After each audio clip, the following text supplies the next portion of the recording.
Things are gonna get crazy!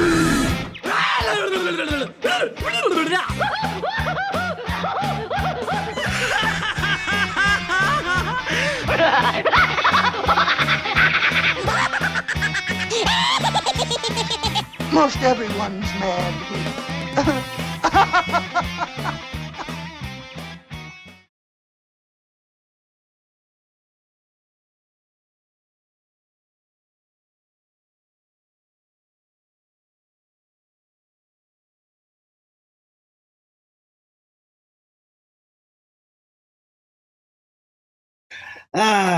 Wait a minute. Hold on a second. Oh, there we go. Jeez.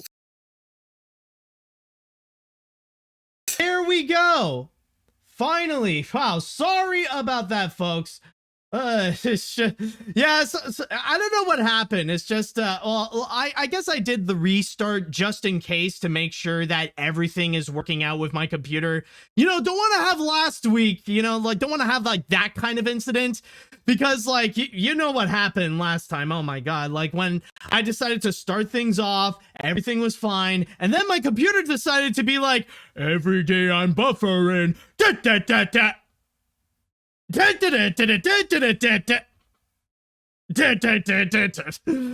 don't want to have that incident. Okay, well, at least the microphone is fine right now. At least y'all can hear me. Actually, hold on a sec. Just need to go and properly change it up to this microphone, the one I'm using for my podcast. So make sure that is clear. That's all good. Just need to keep that in mind for next time.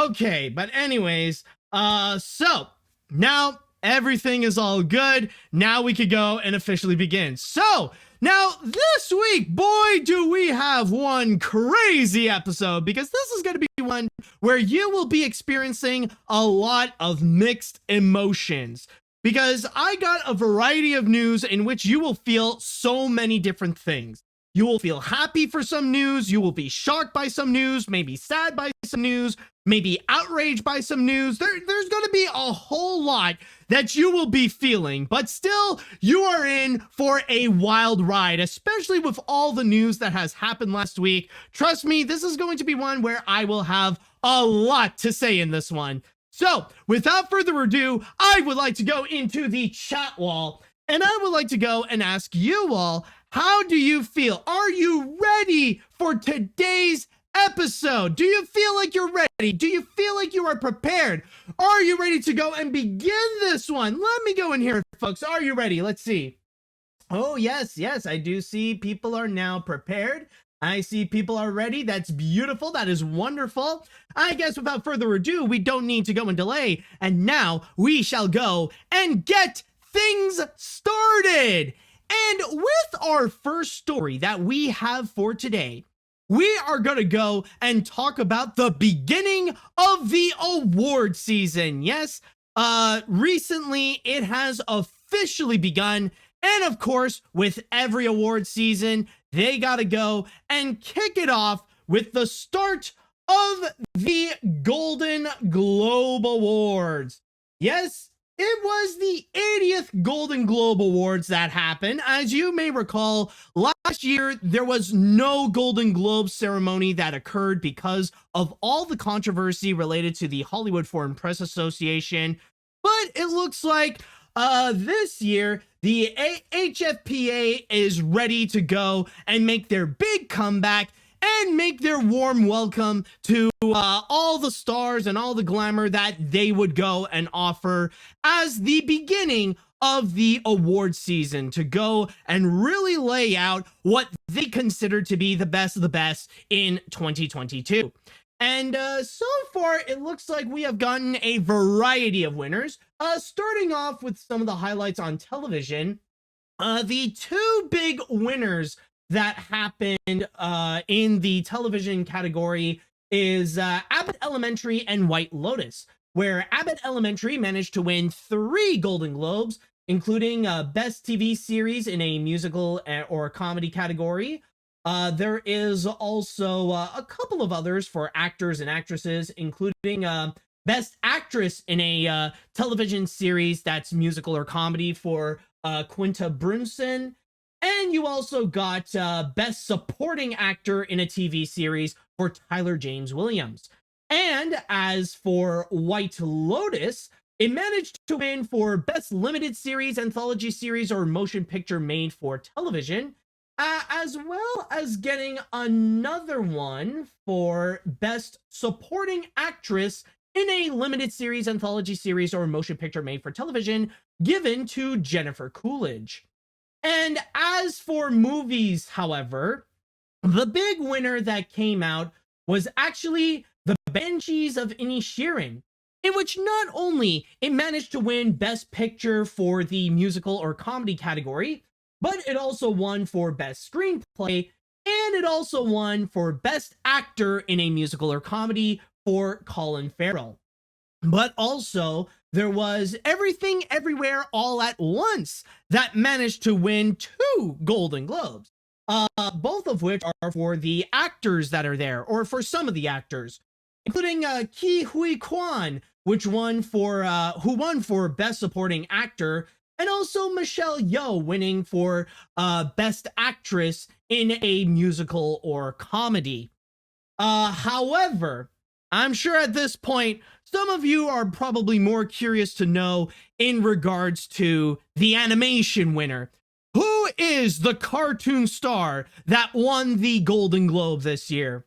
And as it turns out, it's actually none other than Guillermo del Toro's Pinocchio. Yes, Guillermo del Toro's Pinocchio was the one that managed to win the Golden Globe for Best Animated Feature this year, in which it was competing against Inuo, Marcel the Shell with Shoes On, Puss in Boots: The Last Wish, and Turning Red. However, it is worth noting that it was also nominated for 2 other categories, which it did not win. For the Best Original Score category, that ultimately went to Justin Hurwitz for his work on Babylon. And for Best Original Score, some would say that was the biggest surprise of them all, considering that the winner actually went to the Indian movie Natu Natu.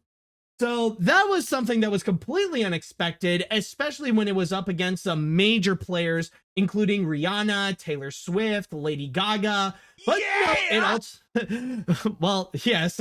Okay, well, yeah, no, but yes. Thank you, Caleb, for the subscription there. But ultimately, it just went to the Indian movie RRR. So that was probably the biggest surprise of them all.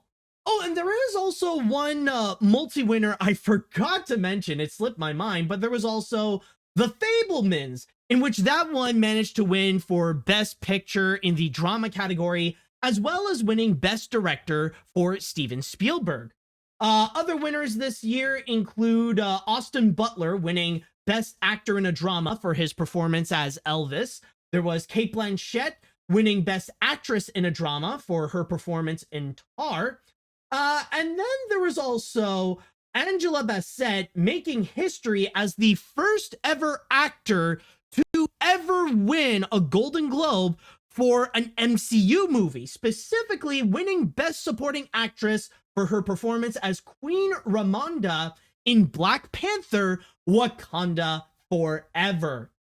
Now, honestly, looking at this list, like, it feels like something that everything does check out. And one thing I do notice is that this definitely seems like the kind that the Hollywood Foreign Association, like, they really want to go and try to highlight diversity, because you probably do recall that last time in what was it? There was this there was the controversy that happened last year, you all recall, in which you know, there was a lack of diversity that was represented within the Hollywood Foreign Press Association, and they received a heavy amount of backlash, especially coming from the celebrities, down to the point that even Tom Cruise himself decided to return his Golden Globes, kind of like a power move to show that he does not support the HFPA for what they have done in the past. So you could tell that you do get a bit of a variety, or more of a diversity, in terms of winners. Like,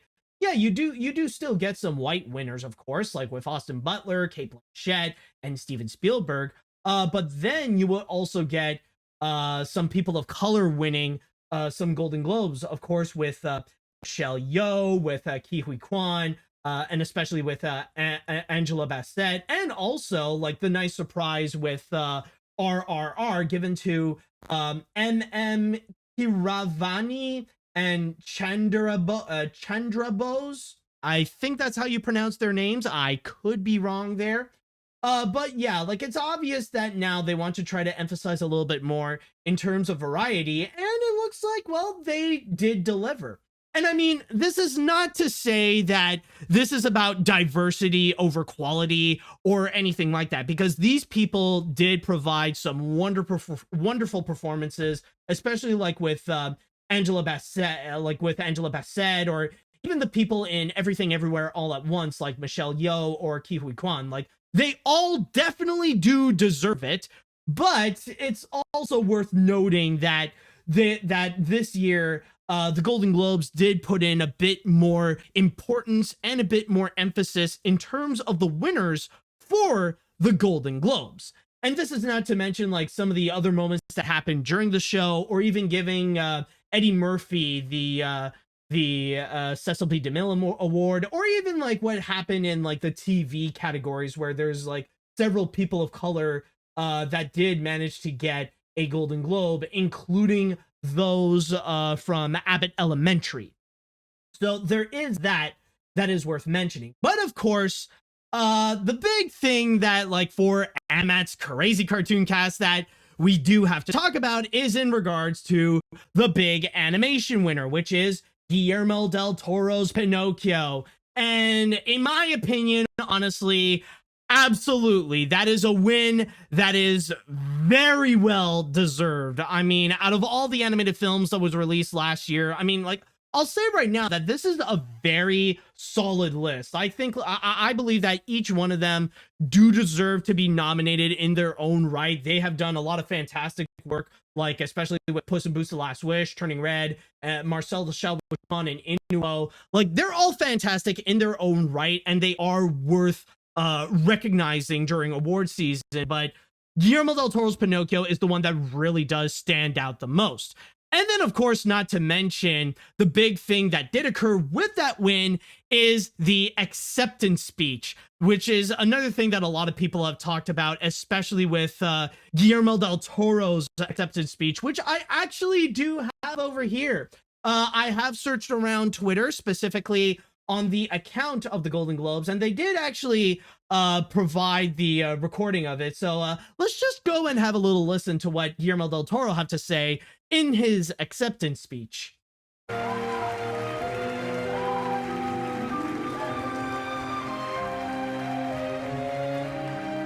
Thank you. Thank you. Thank you to the Hollywood Foreign Press. Oh, hold on a sec. It's loading. Oh, there we go. Very Okay. grateful for this. And I tell you, Son of a fish. Are you gonna fudge nabbit? Hold on. Are you gonna keep buffering on me? Hold on a sec. thank you. Thank you.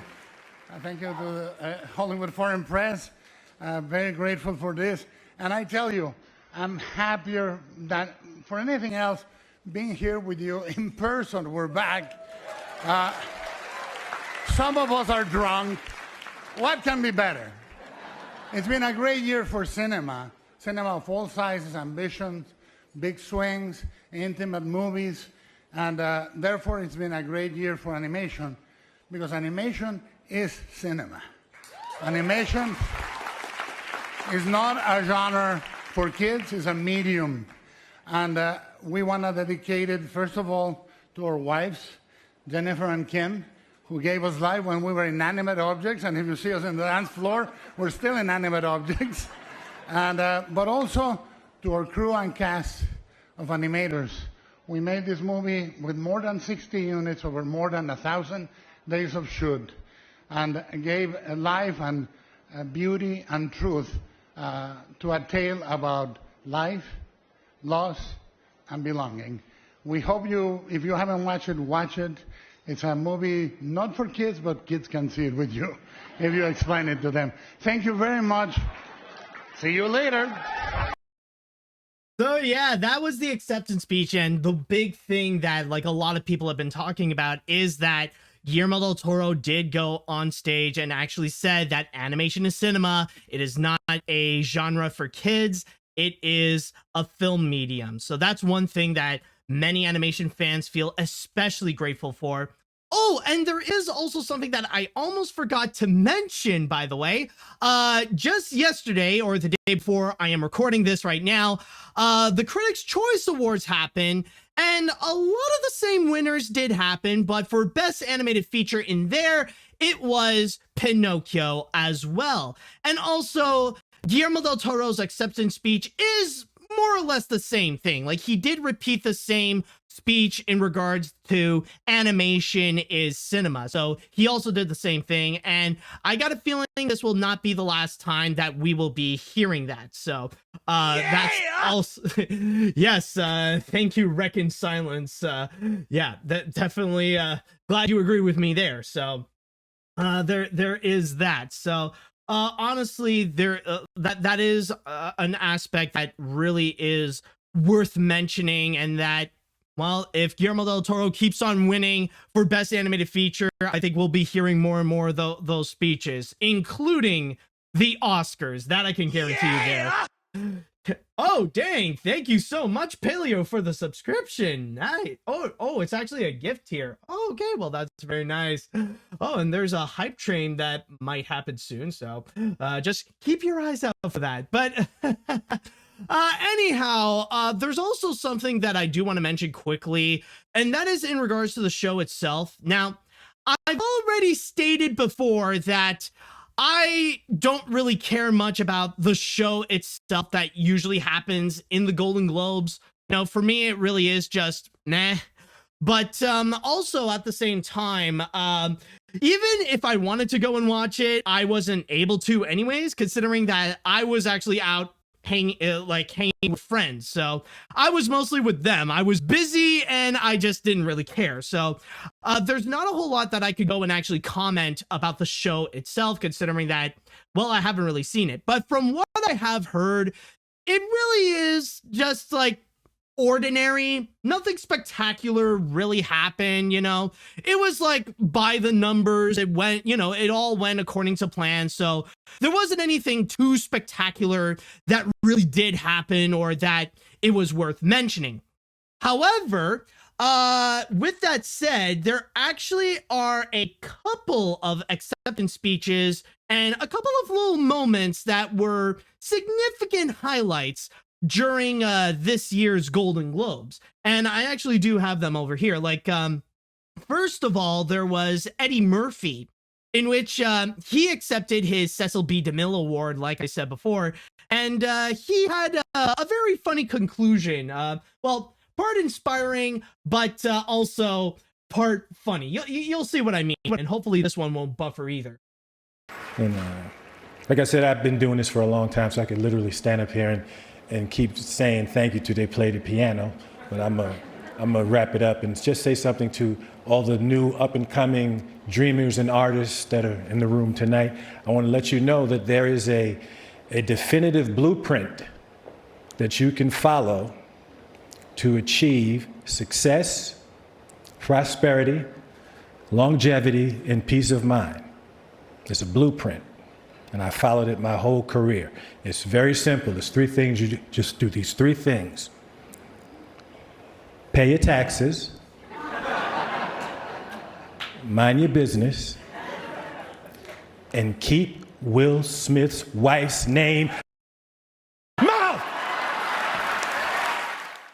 So yeah, I mean, like, it was bound to happen. Of course, they gotta go and make a joke about the slap controversy. I mean, if they weren't going to do it at the Oscars, then they're going to do it in other places like the Golden Globes. And there is one more highlight to go and mention, and that is actually Michelle Yeoh's acceptance speech, where the same thing happened. It was inspiring, but there was also a funny moment. But it wasn't at the end. It was actually towards the middle of it all. Towards right over here. So let's just go and have a quick listen on that too. Then along came the best gift, everything, everywhere, all at once. Shut up, please. I can beat you up, okay? And that's serious. And I thank you, A24, Leyline, for believing in these two goofy, insanely smart, wonderful geniuses, the Daniels, who... So yeah, you know, that's one thing I gotta say I really did like. Even if I haven't watched it already, I love this moment. We need more people to tell like those outro musical players to just back off. Because like one of the most common rude moments that would happen during these award shows is whenever they would go and play those outro musics way too early to cut the acceptance speeches short. Like, honestly, it's their big moment. They should go and say everything that they want to go and say.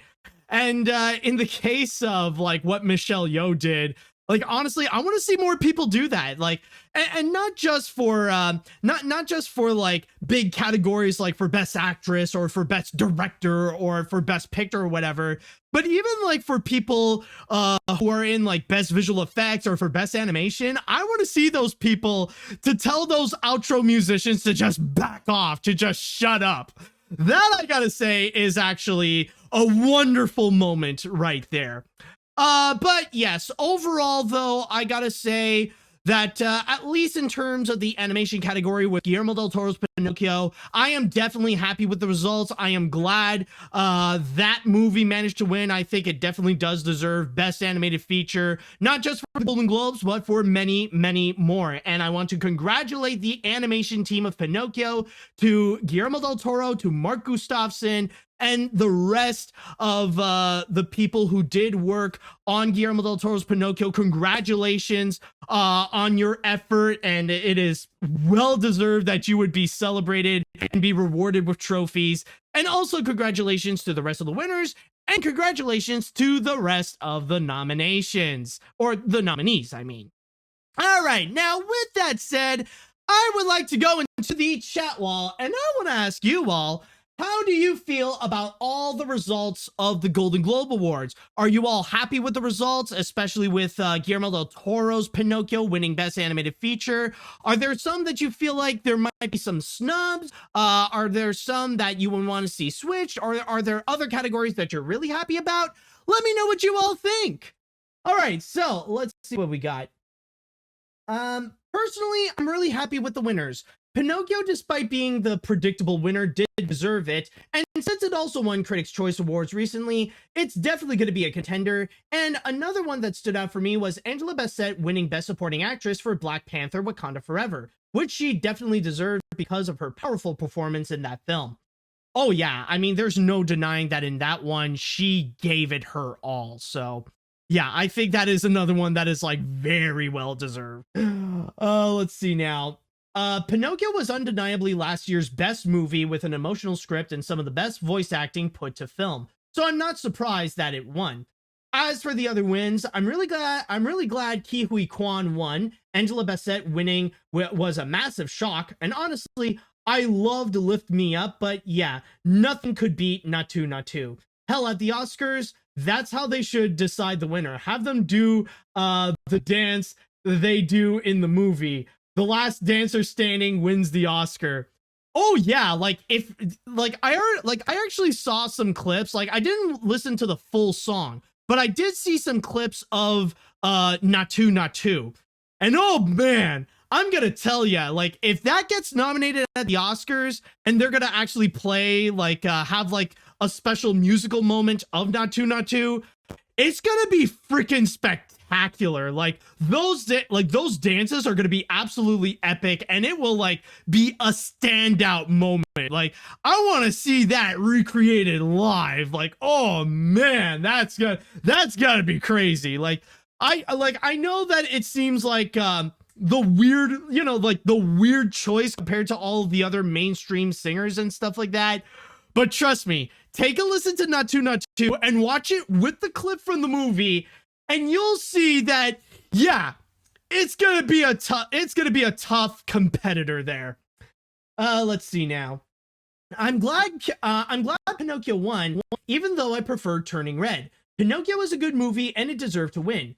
Adds a variety, but I don't think Pinocchio will win the Oscars due to the voters' bias. Honestly, if Pinocchio doesn't win the Oscar, I hope Domichi repeats Del Toro's word just to rub it at the Oscars and the treatment of animation.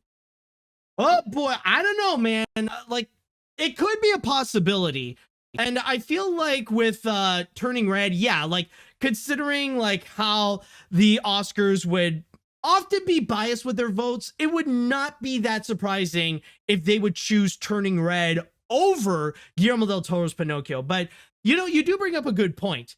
I believe whoever wins Best Animated Feature, rather it be Guillermo del Toro or if it would be someone else like Domichi, or if it would even be Joel Crawford for Puss in Boots: The Last Wish, they need to go and repeat what Guillermo del Toro said. Like, you got to get up and say that animation is cinema. It is not a genre for kids. It is a medium. Like, you got to go and carry that legacy. Like, Guillermo del Toro is starting something. You got to go and continue that.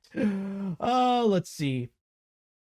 Congrats to Mr. Del Toro on winning the Best Animated Feature at the Golden Globes and even Critics' Choice last night, as it was a well-deserved win. Also happy to see Banshees, Everything Everywhere All at Once, and Bassett winning their respective awards too.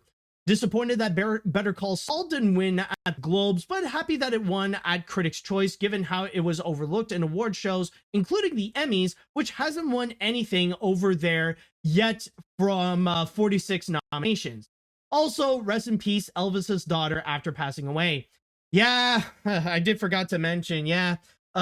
Very sad to hear about the unexpected passing of Lisa Marie Presley, but yes, may she rest in peace. Let's see what else. Don't have a lot of time, so I'll just read 2 more comments. Let's see. What else do we have here? Did I read that one? Okay, yeah. Guillermo del Toro's Pinocchio was highly well-deserved win from the Golden Globes for Best Animated Feature. As for the other 2 Pinocchio movies from 2022, I can pretty much agree that the Del Toro film is a middle finger to the other 2. But anyways, congratulations to Del Toro for his win. He deserves it, and I love his speech too. And that's nice. Let's see, and we'll read one more. I'll just read one more. I didn't watch the Golden Globes at all, not just because I am not interested, but also because it was my birthday when it aired. Still, though, I am very happy for Del Toro winning the award for Pinocchio, as well as many other notable ones like Angela Bassett, Ke Huy Quan, The Fabelmans, and The Fabelmans. I just love Del Toro's speech, and I would certainly believe he did it to critique last year's speech. But yeah, Michelle Yeoh just telling the musicians to just shut up was absolutely the best part. Oh yeah, definitely. So once again, congratulations to all the winners and to all the nominees at this year's Golden Globes. And we will go and have a break right now, but we're going to go and change the pace a little bit, and we're going to talk about a pretty dark controversy that has emerged. Just a fair warning that we will be getting into some tough subject matter, but it's something that we do need to discuss, especially when it's coming from one of the most highly influential creators in adult animation. And we are back. So, as I warned you before, our next story, we are about to go and dive into some pretty dark controversy. Yeah! Well, it sounds like someone is pretty excited for it. Not me. Thank you, DJ, for the subscription, though. But, oh boy, not a well-placed yeah right there. No, but in all seriousness, though, we will be diving into some dark subject matter, including domestic abuse. So there might be some people out there who might not be comfortable listening to this kind of subject matter. And if you want to go and skip this part, I completely understand, because things are about to get pretty heavy right now. And what I will be talking about is going to be in regards to the charges against Justin Roiland. Yes, the co-creator of Rick and Morty, Justin Roiland, has now been charged for domestic violence by the Orange County District Attorney. Or more specifically, in terms of the charges, I'll read you here from my source on NBC News that they have obtained the criminal complaint in the case, which charges Roiland, 42, with 1 felony count of domestic battery with corporal injury and 1 felony count of false imprisonment by menace, violence, fraud, and or deceit. NBC News is the first to report publicly on this case. Now, to make a long story short of this, there was a woman out there in which she decided to keep her identity a complete secret. Even in this NBC News article, they refer to her as a Jane Doe. But in here, she had apparently dated Justin Roiland for a while, and in 2020, that's when allegedly Justin Roiland became very abusive, like full on beating her up and even like forcing her to try to stay with Justin Roiland. But of course, she would go and press charges against Justin Roiland, which now the charges have been taken effect right now. Now, I know at this point, like legally, we need to go and say that it's all just allegations. We don't 100% know if any of these are actually true or not, but apparently there have actually been some consequences that Justin Roiland faced because of that relationship, or how he may have treated his girl in that relationship, in which it's stated right over here. Many court records remain sealed, but available public documents seen by NBC News say Roiland was charged in May of 2020. Roiland was arrested and released on a $50,000 bond in August of 2020 and arraigned in October of 2020. A protective order filed in October of 2020 and documented in the court minutes said Roiland is not to harass, threaten, or surveil the person named in the protective order, who is not known to NBC News. Roiland cannot go within 100 feet of the person, according to the order, which also ordered Roiland to turn in any firearms he owned or possessed. Excuse me. Almost had a Rick moment there with my burp. The order lasts until October of 2023, and it's not known who submitted the request for the order. And right now, Justin Roiland is going into a pretrial, which is apparently one of many trials related to this case. And he and his attorneys are going to go and try to say that he is not guilty. Now, also, some people might be wondering in regards to the people who are working with Justin Roiland, or the companies who are working with him, like Hulu or Adult Swim. And so far, they have yet to go and put in their comment on the matter.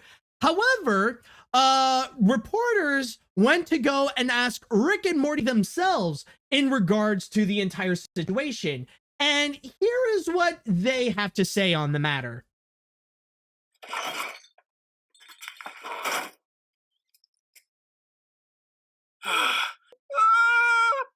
Look at this, Morty. Look at my fucking hand. Look at this shit. Why do you keep doing this to us? I don't know, Morty. Maybe I hate myself. Maybe I think I deserve to die. I don't know. We need a vacation. Yeah, sounds about right. So that's pretty much the whole thing that is going on in relation to Justin Roiland. And again, I want to go and emphasize that so far, a lot of these are allegations.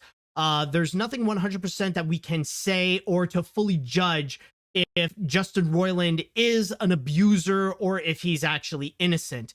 We do need to go and wait and see with how the trial is going to go. And apparently there's going to be another trial that will happen this April in which Justin Roiland will be present for the matter. But one thing that I will say and immediately comment is that right now, with the allegations that are going on against him, and especially with what happened to him based on like the controversy surrounding that, it is not looking good for Justin. And so far, it just feels like with everything that has happened, it really feels like, well, it might lean into most likely that maybe he is an abuser. Maybe he did beat up his ex-girlfriend and stuff like that.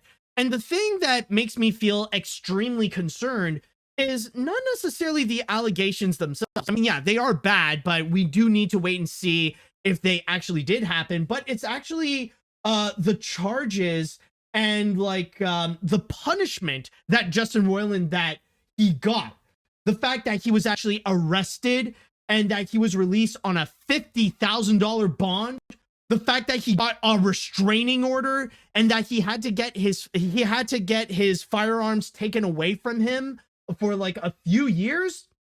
Now that I gotta say is messed up. And no matter what the context is, like if that actually did happen to someone, yeah, I would go and put up a red flag on the individual, like regardless of what it may be.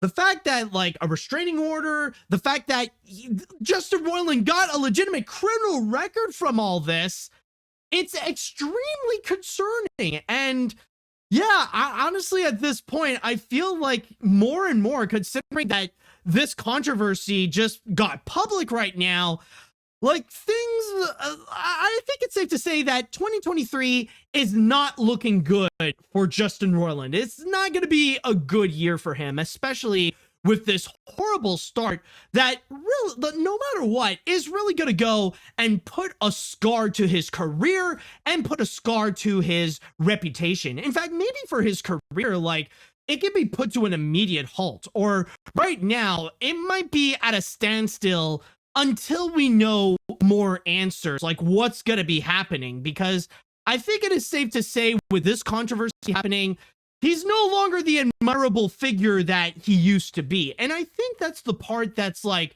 really shocking, is that this is, this is all happening not just to any average guy out there. Like we're talking about Justin Roiland. We're talking about who is currently one of the most influential adult animation creators out there.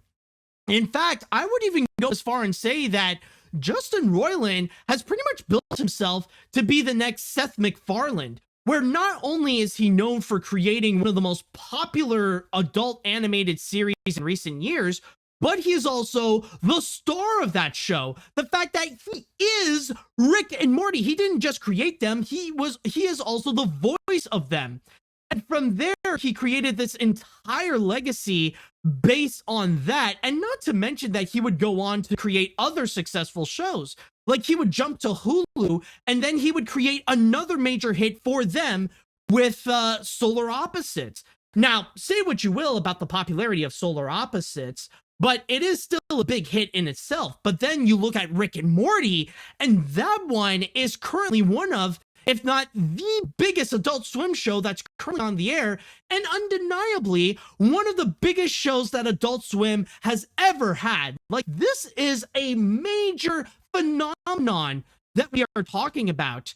And the fact that one of the creators of the show turns out to be an abuser, that is going to be a serious problem and a big concern in regards to the reputation of the Rick and Morty show. I mean, I am aware that there's already some controversies with the other creator, Dan Harmon, but now you also add Justin Roiland to the mix, and especially with how Justin Roiland again is a big key player as the creator and the star of the show, it's gonna be pretty concerning and pretty awkward to go and discuss about Rick and Morty from now on. Now, I know that technically some people could say that it is already awkward to talk about Rick and Morty considering the current stance of the series and how it's going into some uncomfortably weird directions. But in this case, now there are some serious matters that are being brought up, like some matters that actually brought harm to real life individuals. Like, we're not talking about weird moments that happen within the show that have like some incest like romance or like violence that might be a little bit too much or stuff like that.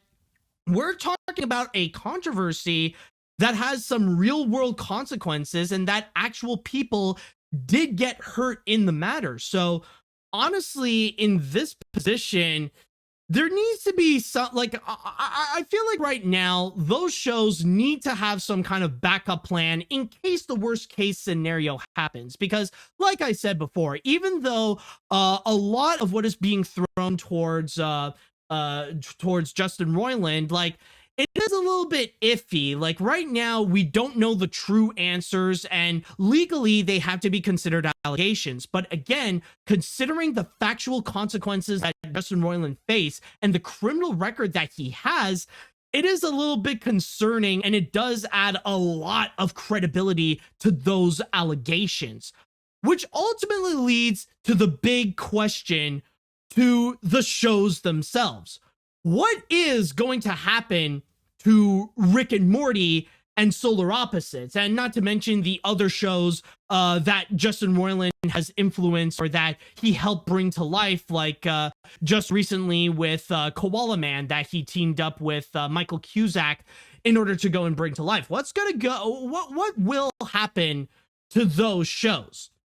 Now, at this point, I'm just going to go and mention a lot of stuff that's already been said on the Double Toasted video. I want to go and give a shout out to them because they also went and discussed about this subject, and a lot of the points that they have brought up, it is, it really is spot on, and I definitely do agree with them. So there will be some things that I will be repeating what they say, but I'm just going to say right now that I do agree with them that I don't think we are going to see Rick and Morty or Solar Opposites get canceled.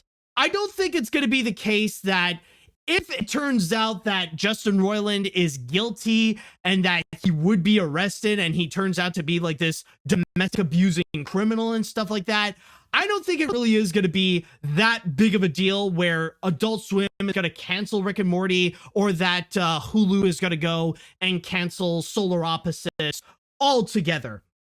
And the big reason is because right now, those shows are way too big to be canceled. Like, say what you will about the current episodes of each of them, but if they can still go and provide more episodes, there will be a massive audience who's going to go and watch it.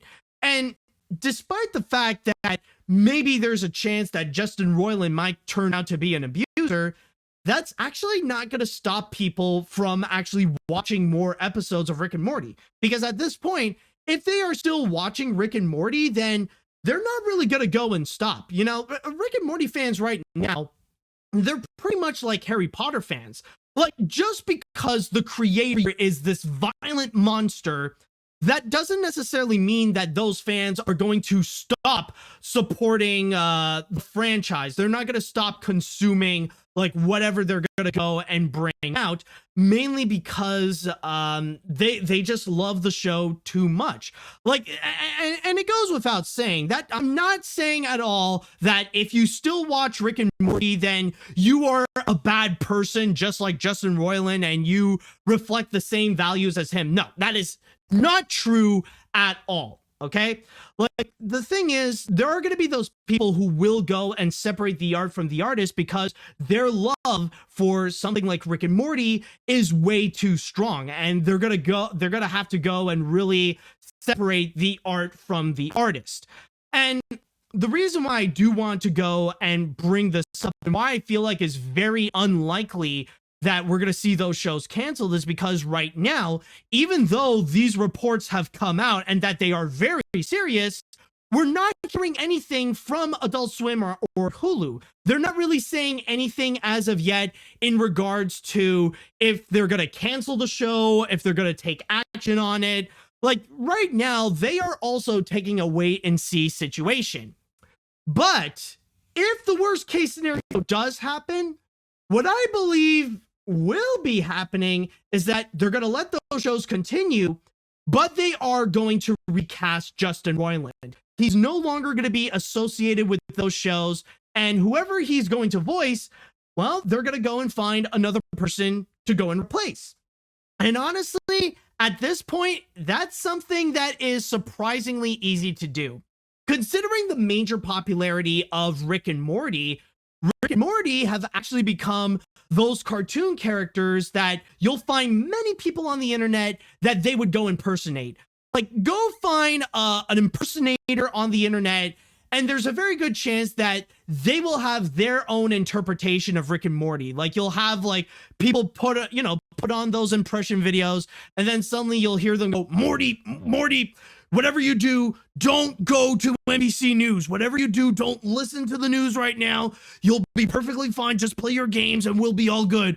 Oh, jeez, Rick, did you see what happened? Did you hear the news about Justin Roiland? God damn it, Morty, this is exactly the problem that I'm telling you. Don't watch it, man. Like, even right now, I'm just filled with freaking anxiety. Oh, gee, well, what are we gonna do? Are we canceled? Is it over for us? No, Morty, we just need to wait and see, all right? We just gotta wait and see and figure out what we're gonna do. We might get a new voice actor. Maybe we're still gonna be going. We're still doing good with Adult Swim, but don't worry about it, Morty, okay? Just forget it. I do apologize, by the way. I'm getting too much into my little bit that I was creating. But no, my point is that everybody has a Rick and Morty impression, and it can vary. Like, I won't say I have a great impression of, or a great impersonation of Rick and Morty. I don't know, like, it's okay.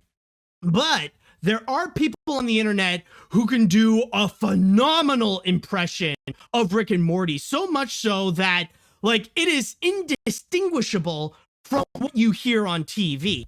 So honestly, if that worst case scenario does happen, that Justin Roiland is found guilty, that he's arrested or whatever, then yeah, they'll have no choice but to go and kick him out.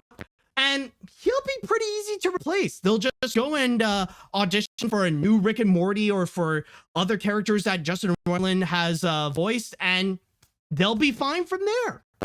But yeah, overall, just listening to this news, it really is shocking. And unfortunately, we will have to wait and see. But yeah, things are not good.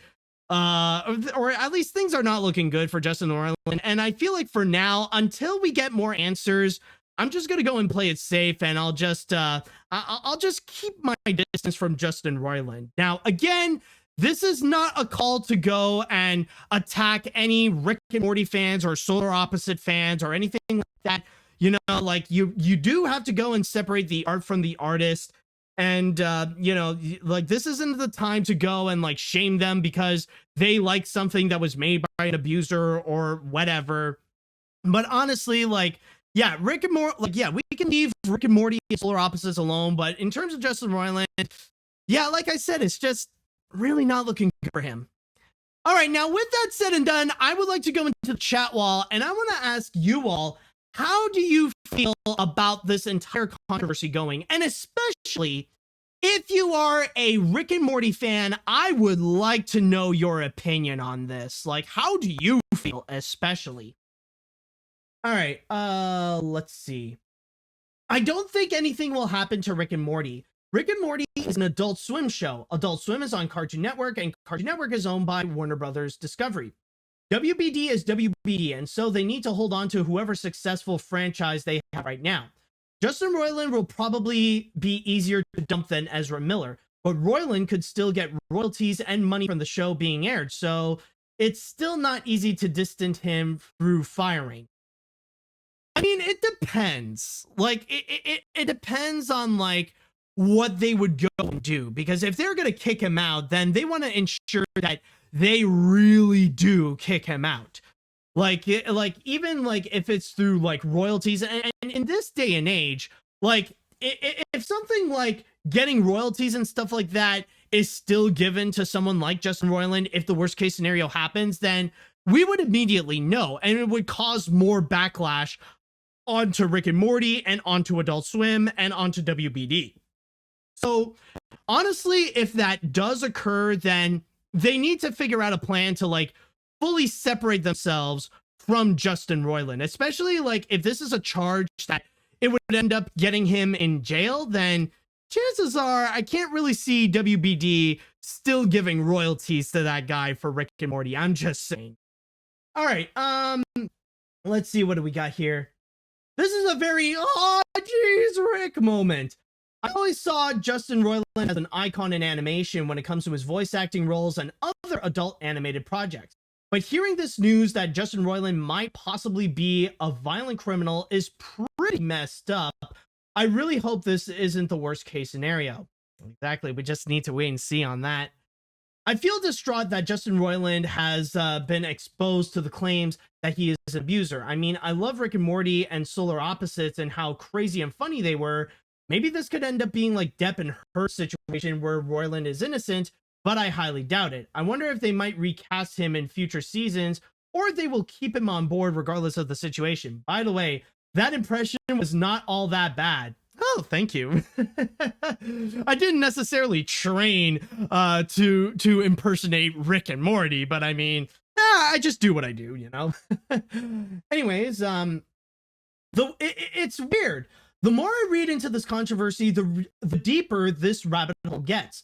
Justin Roiland was never a favorite of mine, since I always prefer more a Parker and Stone. I was always more of a Parker and Stone kind of guy.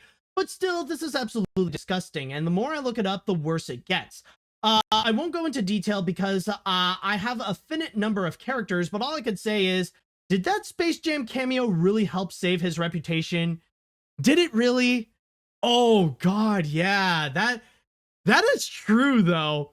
And what, you know, and this honestly makes it a massive piece of irony. Like right now, like immediately Space Jam a new legacy has aged up so much like milk, and now we got like this massive hypocrisy going on where like if the allegations turn out to be if it turns out to be true, then we do have to ask, you have to kick out Pepe Le Pew, but you're perfectly okay with including the Droogs from A Clockwork Orange and have a cameo from Rick and Morty themselves with the abuser attached?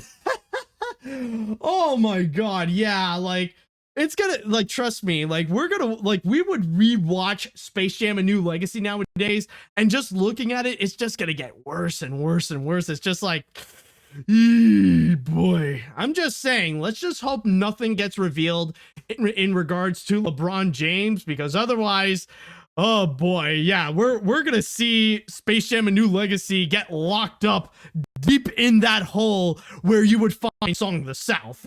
Like that, you know, and I know Song of the South is a Disney movie, but that's how bad it would be that Warner Brothers has to go to another studio to lock it in their vault to make sure that they never see the light of day. Okay, anyways, I honestly do think that Rick and Morty might either be canned by Adult Swim or continue without Justin and be replaced by a sound-alike. Either way, I just think that the show wasn't as good as its early episodes. As for Solar Opposites, Dave Jesser and Matt Silverstein will definitely take over the show. By the way, those are the guys that created Drawn Together. Both shows have similar humor. Oh, that's an interesting fact. All right. Let's see, what other comments do we have? I believe, no, I haven't read, okay, I haven't read these ones. I'm legitimately shocked that this happened. Personally, I've never been a big fan of Rick and Morty, but the fact that Justin Roiland would basically end up harming people is really disturbing, and it just puts a scar on Rick and Morty's reputation. Although, if I'm being completely honest, I think it would be better off if Rick and Morty would be canceled because of how the show has honestly become a shell of its former self. I mean, honestly, rather if Rick and Morty is going to be canceled, I believe is going to be another subject altogether. Again, I feel like with Rick and Morty fans, they're pretty much like Harry Potter fans, where, like, regardless of how the creators are, their love for those franchises are just way too strong. And honestly, the only way that they can let go of it is if the show would be over.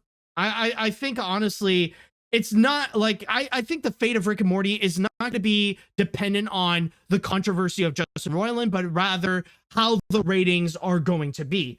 And yeah, like, if Rick and Morty is going to go down this pretty dark path of getting like less and less popular, or the quality is deteriorating more and more, then I think eventually, like maybe by season 8 or season 9, the show would be over in that case. But I don't think the thing with Justin Roiland is really going to affect it all that much. I think I'm going to read one more comment before we move on to our next story. Let's see. I recognize Justin Roiland as not only Rick and Morty, but I also recognize him as the Earl of Lemongrab from Adventure Time, Blunden Blunjamin Blandin from Gravity Falls, Oscar from Fish Hooks, and Chad Wagon from Koala Man. And hearing this sounds pretty shocking and awkward at the same time.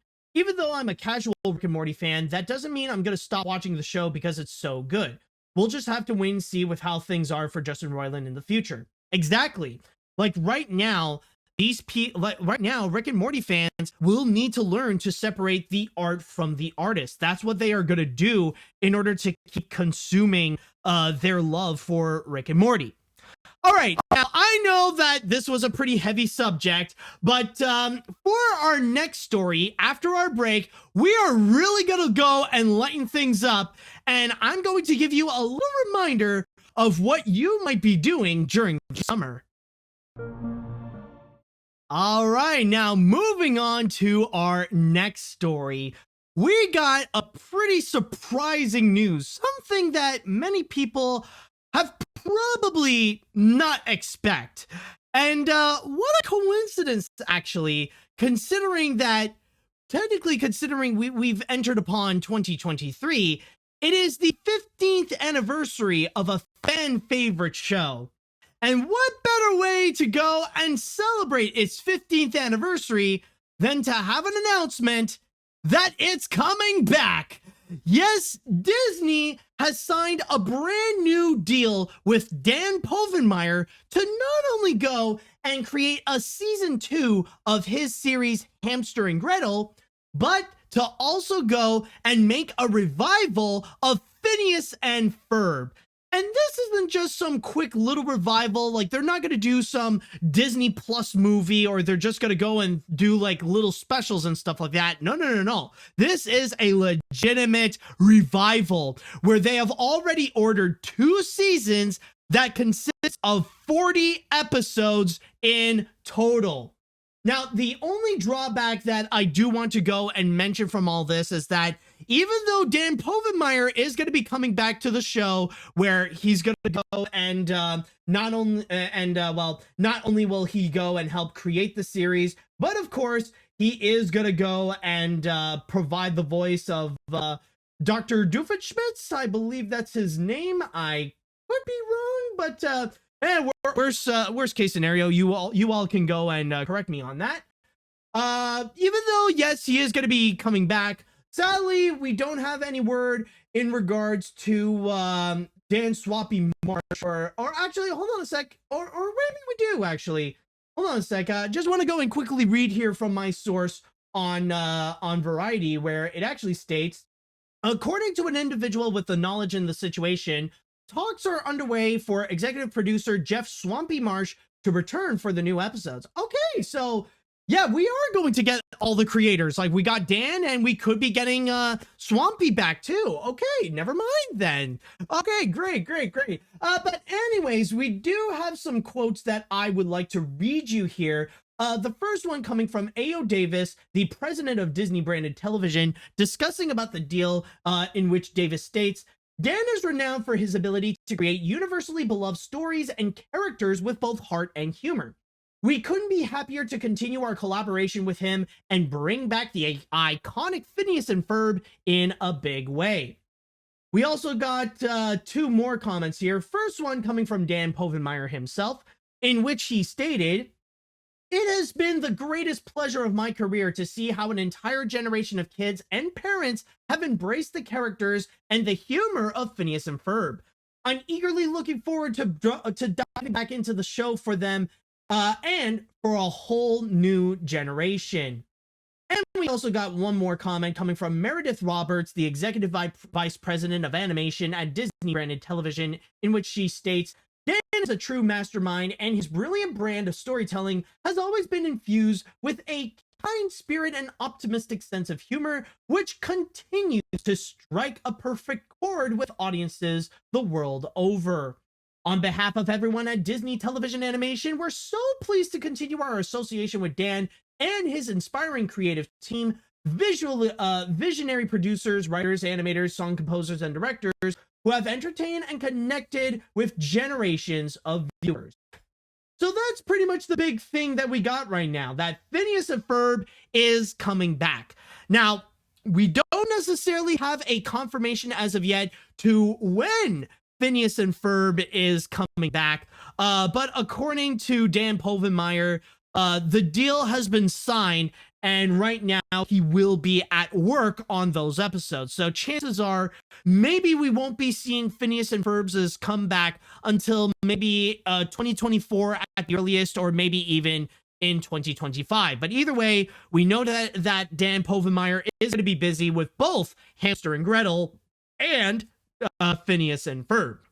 Now, I just want to go and make a statement right now that, to be very honest, I have not watched an episode of Phineas and Ferb. I mean, I've been very well aware of it, but I've honestly never taken the time to actually watch the show myself. Well, honestly, like, nothing personal against the show. It's just, well, you know, life's been busy and I have to make some sacrifices, including not really having time to go and watch Phineas and Ferb. But with that said, I will say that it is a show that, even though I've never seen it, I definitely do admire it, especially in terms of the cultural impact that it has made, like the big phenomenon that it caused, of course, all the memes that it has created. Honestly, that's probably the one thing I would say I am a huge fan of, is to see all the memes that has developed inspired by Phineas and Ferb. Like, even I understand the context of those. But also, one thing that I will say in regards to Phineas and Ferb, and maybe, like, this might be too big of, a statement to go and say, but I personally feel like Phineas and Ferb is the show that kickstarted a new generation of television animation. Like, not just for Disney, but for TV as a whole. Because you gotta keep in mind that it was in 2008 that the show was released. And this was before that we saw this massive renaissance coming from, like, the other TV animation studios, like with Cartoon Network, before they started their big boom with Adventure Time regular show and Steven Universe, or even with Nickelodeon before their days of, like, The Loud House and Rise of the Teenage Mutant Ninja Turtles and stuff like that, or even with their interpretations of Teenage Mutant Ninja Turtles. But with Phineas and Ferb specifically, maybe it's debatable if they started a new generation of television animation in general, but they have certainly done so for Disney. Because one thing that you have to go and keep in mind is that before Phineas and Ferb, like during the 2000s and stuff, and even like in the late 1990s, like there was a bit of a downtime in terms of Disney television animation. Because the stuff that they have been working on generally are just stuff based on their existing IPs. Like, there have been some good animated shows from Disney during that era, like The House of Mouse or the Lilo and Stitch series, but nothing too major that is worth mentioning that was in the leagues of back like in the 80s or the 90s, like during the Disney afternoon era. Like, yeah, people can enjoy stuff like House of Mouse and Pepper Ann, but they never necessarily got that massive impact that was in the levels of DuckTales or Tailspin or Goof Troop or anything like that. But then Phineas and Ferb came in and really changed everything. Like, this was a new Disney animated show, and even though it was a completely original IP, looks nothing like any other Disney property before, like, it made an impact, and more people gave it attention, and people were really starting to be aware of Phineas and Ferb. And from there started this new generation of Disney animation where, like, Disney TV was getting a bit of an animated revival of their own, or a bit of an animated renaissance. Because then following afterwards, we would go and have animated shows like Gravity Falls, Rapunzel's Tangled Adventures, the 2017 DuckTales reboot, Amphibia, Owl House, The Ghost of Molly McGee, and many more. Like, nowadays, or even, like, I would even throw in the Paul Ruddish Mickey Mouse cartoons as well. And from there, this started a brand new generation of Disney animation, where now Disney is a legit competitor against other TV programs or that would make animated shows such as Cartoon Network, Nickelodeon, and I'd even throw in Netflix as well. Like now Disney is really getting serious with their TV animation lineup. And I would say that a big part of it is actually thanks to Phineas and Ferb. Now, also, one thing that I am aware also is that Phineas and Ferb, funny enough, is just one of those shows that somehow ends up with like multiple finales. There's not one finale that they do have. Like, you know, it ain't just like the one thing that they would say, okay, well, the show is over. This is how Phineas and Ferb's summer has ended and stuff like that. No, like they have to go and like really do, you know, they had to go and do like several of them because like you got the series finale, then you got like the second dimension finale, then you got like the show on Disney Plus or the movie on Disney Plus, like Candace Against the Universe. Like you got all these finales that would go and happen, and now I guess like we're gonna get another finale with this one. So you know, Phineas and Ferb is kind of like the family-friendly version of Futurama, where there's no like one definitive finale, and there's just like several that would keep on happening because of like. Then again, I guess you could argue that, you know, there's been multiple you know, we do experience multiple summers in our lives, and Phineas and Ferb is no different. Like they get to go and experience multiple summers throughout their time, and I mean. Not this isn't without mentioning Perry the Platypus and his adventures going against Dr. Doofenshmirtz and stuff like that. So, yeah, honestly, I can't necessarily fully comment about the grand return of Phineas and Ferb, or like what are they gonna do, like how else are they gonna go and continue the show and stuff like that. But I'm sure that Dan Povenmire can go and figure out some ideas, especially with how things are in this day and age, like now that we are in the 2020s and that we're getting familiar with this decade. I'm sure they can find a way for Phineas and Ferb to like really get into that decade, or maybe we would see a bit of like what has happened after Candace Against the Universe and stuff like that. Like I have confidence that Dan Povenmire and maybe Swampy Marsh, if like he would also be, if he does come back, that they'll figure out some ideas with it. But overall, I could totally understand why fans would definitely be excited for the return of Phineas and Ferb, especially with the creators coming back.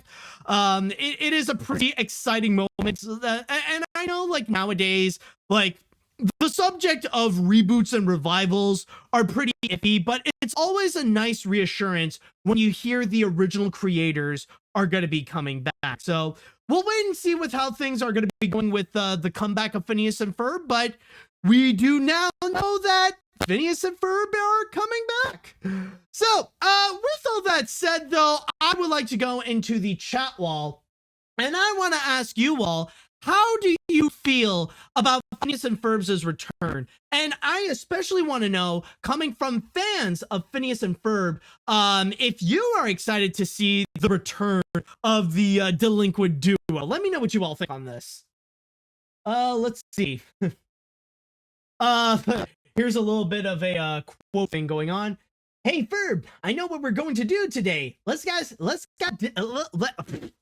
the fridge can I not say that? Let's ask Disney to make a comeback for us. I used to love watching Phineas and Ferb in my middle school years, mainly because I had a crush on Candace. I also remember watching Milo Murphy's Law, however, I never watched the episodes of Hamster and Gretel. And seeing Phineas and Ferb coming back really got my childhood back. And you should watch some episodes of it. Even when you're an adult, it's still something worth watching for all ages. Oh, I don't deny it. I am not going to be questioning the quality of the series itself. And maybe one day, I'll probably watch a few episodes to see like what it's all about and stuff. So I don't know, like maybe if I got the time. But one thing is for sure, I will never go and question Phineas and Ferb and the quality of the show itself. So I'm just gonna lay that out there right now. Let's see. As a massive Phineas and Ferb fan, I cannot deny that I'm super excited for 2 more seasons. Phineas and Ferbs have been my favorite show of all time since I started watching it. I definitely enjoy the episodes and especially the characters. The only thing that I'm concerned is if they will repeat the same ideas that the show already did, but I really hope that Dan and Swampy will bring in fresh new adventures from our favorite brothers. And tomorrow's my dad's birthday. Oh, well, happy birthday to him. All right, let's see. Dude, Phineas and Ferb was my favorite show growing up, and even though I lean more towards Gravity Falls nowadays, I still love the show and occasionally vibe to the songs. So with the announcement, my mind really said, "Behold, my serotonin inhibitor!" Considering how the revival of the Proud Family turned out, this could end up becoming a banger. But will any of the new songs top the majesty that is the bobblehead Perry the Platypus song? Look it up. It's a certified hood classic. Honestly, you know, the crazy thing is that even though I'm not all that familiar with Phineas and Ferb, there is one song that somehow I'm familiar with. One that I know because of all the memes that's been sharing is Squirrels in My Pants. Somehow, even though I never seen an episode, but Squirrels in My Pants is in my head. Even when watching this, even when commenting about this, I still legit have Squirrels in My Pants playing along. But I'll take your word for it. I will go and listen to bobblehead Perry the Platypus. S-I-M-P! Squirrels in My Pants! Yes, exactly. Oh, boy. Let's see. I absolutely love Phineas and Ferb so much when it was released in 2007. Or technically 2008, but the characters, the song, the animation, and the humor were the biggest highlights for me. Hell, I still watch the show to this day. I also did meet Dan Povenmire a while back, and he's an absolute blast. Definitely a recommendation from me to check it out, Matt. You will end up with a favorite song or a favorite character. All right, definitely. Sounds exciting, I gotta say. Let's see. You know, I remember we had a conversation about Phineas and Ferb a while back, actually. They made an impact like SpongeBob to the point that they made what people consider the Disney TV renaissance in the 2010s, like Gravity Falls, Star Versus, Owl House. I could go on. I got even excited to hear that they are coming back. All is to hope is that it won't have the flaws of the show going too long, but I trust that they'll make something great. As always, by the way, it's it's Schmertz, like Smurfs, but with a Schmertz, but with a, okay, I got it. So it's Doofenshmirtz. Got it. I'll remember it for next time. I'll make sure that I don't make that mistake. You know me. You know how I would go and mispronounce names. I know I got blasted last time when I talked about Henry Canville. Oh boy. You know what? I'm gonna go and read one more comment before we move on. As a fan of Phineas and Ferb, I have some mixed feelings about this series coming back. On one hand, new adventures and fun songs from the beloved franchise. On the other hand, it doesn't seem like Disney really want any more original stuff from Dan and Swampy, but Phineas and Ferb. Milo Murphy's Law got canceled. The OWCA spinoff didn't get picked up. And Hamster and Gretel is still new, but not as popular as Phineas and Ferb. I mean, unfortunately, this is the environment that we're in. I mean, it's not necessarily Disney's fault.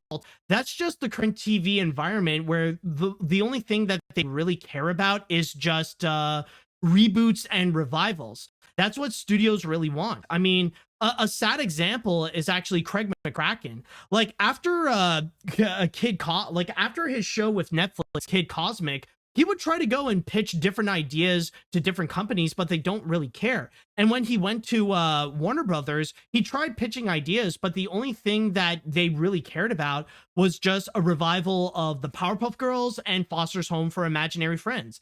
And that's what Craig McCracken is doing right now. He can't really go and create more original ideas. He just has to work with his old materials like before. So yeah, I mean, like, it's a problem and Disney shouldn't be continuing this, but it's sadly the current TV animation environment that we are in that is a lot more focused on creating revivals. But either way, I can see that a lot of people are very excited for the return of Phineas and Ferb, and we will see how things will go with the show. And I do wish the best of luck to the team at Disney Television Animation for bringing back the beloved duo. Now, with that said, though, some people might be wondering, what are we going to go and do today? Well, after the break, I will tell you what we will do today, and we're going to go and take a little break from animation, and we will be talking about some theme park news. Now, before I go and continue to our next story, there's something that I want to go and quickly comment on. I saw in the chat wall, speaking of squirrels in my pants, some people were simping for certain characters in Phineas and Ferb, and some people were, oh, excuse me. I saw that some people were saying that that they had a crush on Candace, and then there were other people that are like, well, actually, I have more of a crush on Vanessa. I find Vanessa is the hot one. And to that, my only comment that I need to say is, she's 16. See, I think I would make Phineas and Ferb references as well. But anyways, let's now go and talk about our next story right now. And we are going to go and discuss about some theme park news. And one thing that I do need to say is that, man, we have gotten a whole bunch of different theme park news lately. Like, we got Disney, who officially made the announcement that at Disneyland, they are going to go and turn one of their restaurants in New Orleans Square into Tiana's Palace in association with the highly anticipated attraction Tiana's Bayou Adventure. And then you also got news from Universal, in which in Hollywood, they have made the soft opening of the even more anticipated Super Nintendo World, in which they also showed the rides that are going to be featured, including Mario Kart Bowser's Challenge. However, what I'm going to be talking about is not necessarily that Universal news. I'm going to be talking about other Universal news in which they are going to do something completely different. This has nothing to do with any of their existing parks, like in Orlando, in Japan, in Hollywood, or in China, or whatever. This one is actually going to be something new. They're going to go and open up a brand new section. However, this is not going to be like a full-on resort. This isn't going to be like a big theme park in the levels of like what you would get in Orlando or something like that. They're actually going to be experimenting with something a little smaller, specifically with this new theme park that will be in Frisco, Texas. And if you want to know where Frisco is, it's actually just above Dallas. That's where you would go and actually find Frisco, Texas. But yes, Universal has officially announced a brand new theme park that they will be opening in Frisco, Texas. But this one is going to notably be a little bit smaller, considering that recently Universal has actually purchased 97 acres of land in the area, and they're going to go and try to build a bit of a smaller park. And not only that, but you may notice in this concept art that there's no major roller coasters happening or like big freaky thrill rides going on. Well, that is actually because, unlike many other attractions, this one is primarily going to be focused on kids and families. Like, those are going to be the prime target audience for this, and they will be having attractions that will be based on not just their biggest and most popular franchises, but also a lot of their kid-friendly stuff. So expect a lot of rides that are going to be based on either the DreamWorks properties or especially a lot of the Illumination properties as well. And from there, we don't necessarily have a confirmed release date as to when this is going to open or when construction is going to start, or even which IPs are going to be prominently featured. But we know that this is going to be a big mission that Universal is planning to do. We even have a few quotes that I would like to go and read you here, like one of which is going to be from Paige Thompson, the president of new ventures in Universal Parks and Resorts. As Paige states, We are excited about the opportunity to partner with the city of Frisco and Mayor Jeff Cheney as we work to bring this innovative new concept to life, designed specifically for a younger generation of Universal fans. We think North Texas is the perfect place to launch this unique park for families, given its growing popularity within this part of the country. We also got a quote here coming from the mayor himself, Jeff Cheney, as he states, Frisco is one of the fastest growing cities in the US and have been recognized as a great place to plan professional roots and raise a family. This new Universal concept will continue to enhance our tax base, expand employment opportunities, and bring even more fun to Frisco, benefiting our residents, businesses, and visitors. So that's pretty much what we know so far about this new Frisco Universal Park. But hold on, that is not the only announcement that they have made. That's just going to be for kids and families. But for older people, if you want something new from Universal, well, for that, you got to go to Las Vegas, in which Universal has announced this brand new venture or a brand new experience that they will be opening up in Las Vegas. Specifically, they did mention where the area is going to be. It's going to be right over here where, and this time, by the way, I'm going to be reading from my source here on Deadline. According to a Universal Parks and Resorts spokesperson, the experience will be the anchor tenant in a new 20-acre expansion of Las Vegas's Area 15, which was described by Fast Company as an experimental next-gen mall. It is located a few blocks of the strip on Ranco Drive. The attraction will occupy 110 square foot space.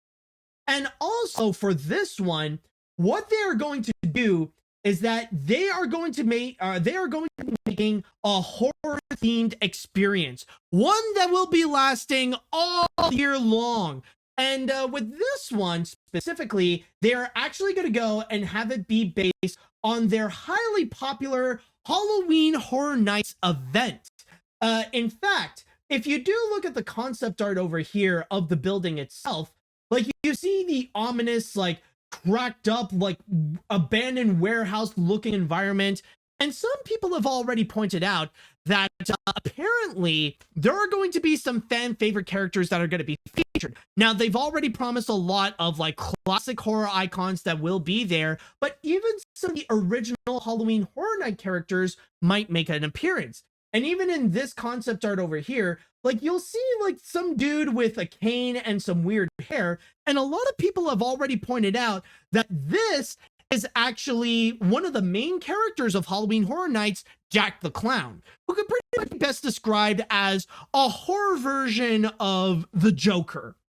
That's basically who he is. In fact, if I may go and go into specifics in terms of what this thing will be, it even states, a Universal Parks and Resorts spokesperson tells Deadline that the company also plans an entirely new permanent horror-themed entertainment experience in Las Vegas based on its park's widely popular Halloween Horror Nights. The concept aims to bring to life Universal's vast library of classic horror films with a variety of unique, immersive, horror-centric experiences, bars and restaurants, seasonal events, and merchandise. The space will also feature a continuously updated experience with seasonal events. So this is going to be something that Universal will continuously go and update to bring in new brands of like horror themed experiences. Maybe stuff that will be based on like the new Blumhouse movie, or they'll be bringing in some fan favorite classics from Universal, like what they would normally do in Halloween Horror Nights. They would go and bring to Las Vegas and all that kind of stuff.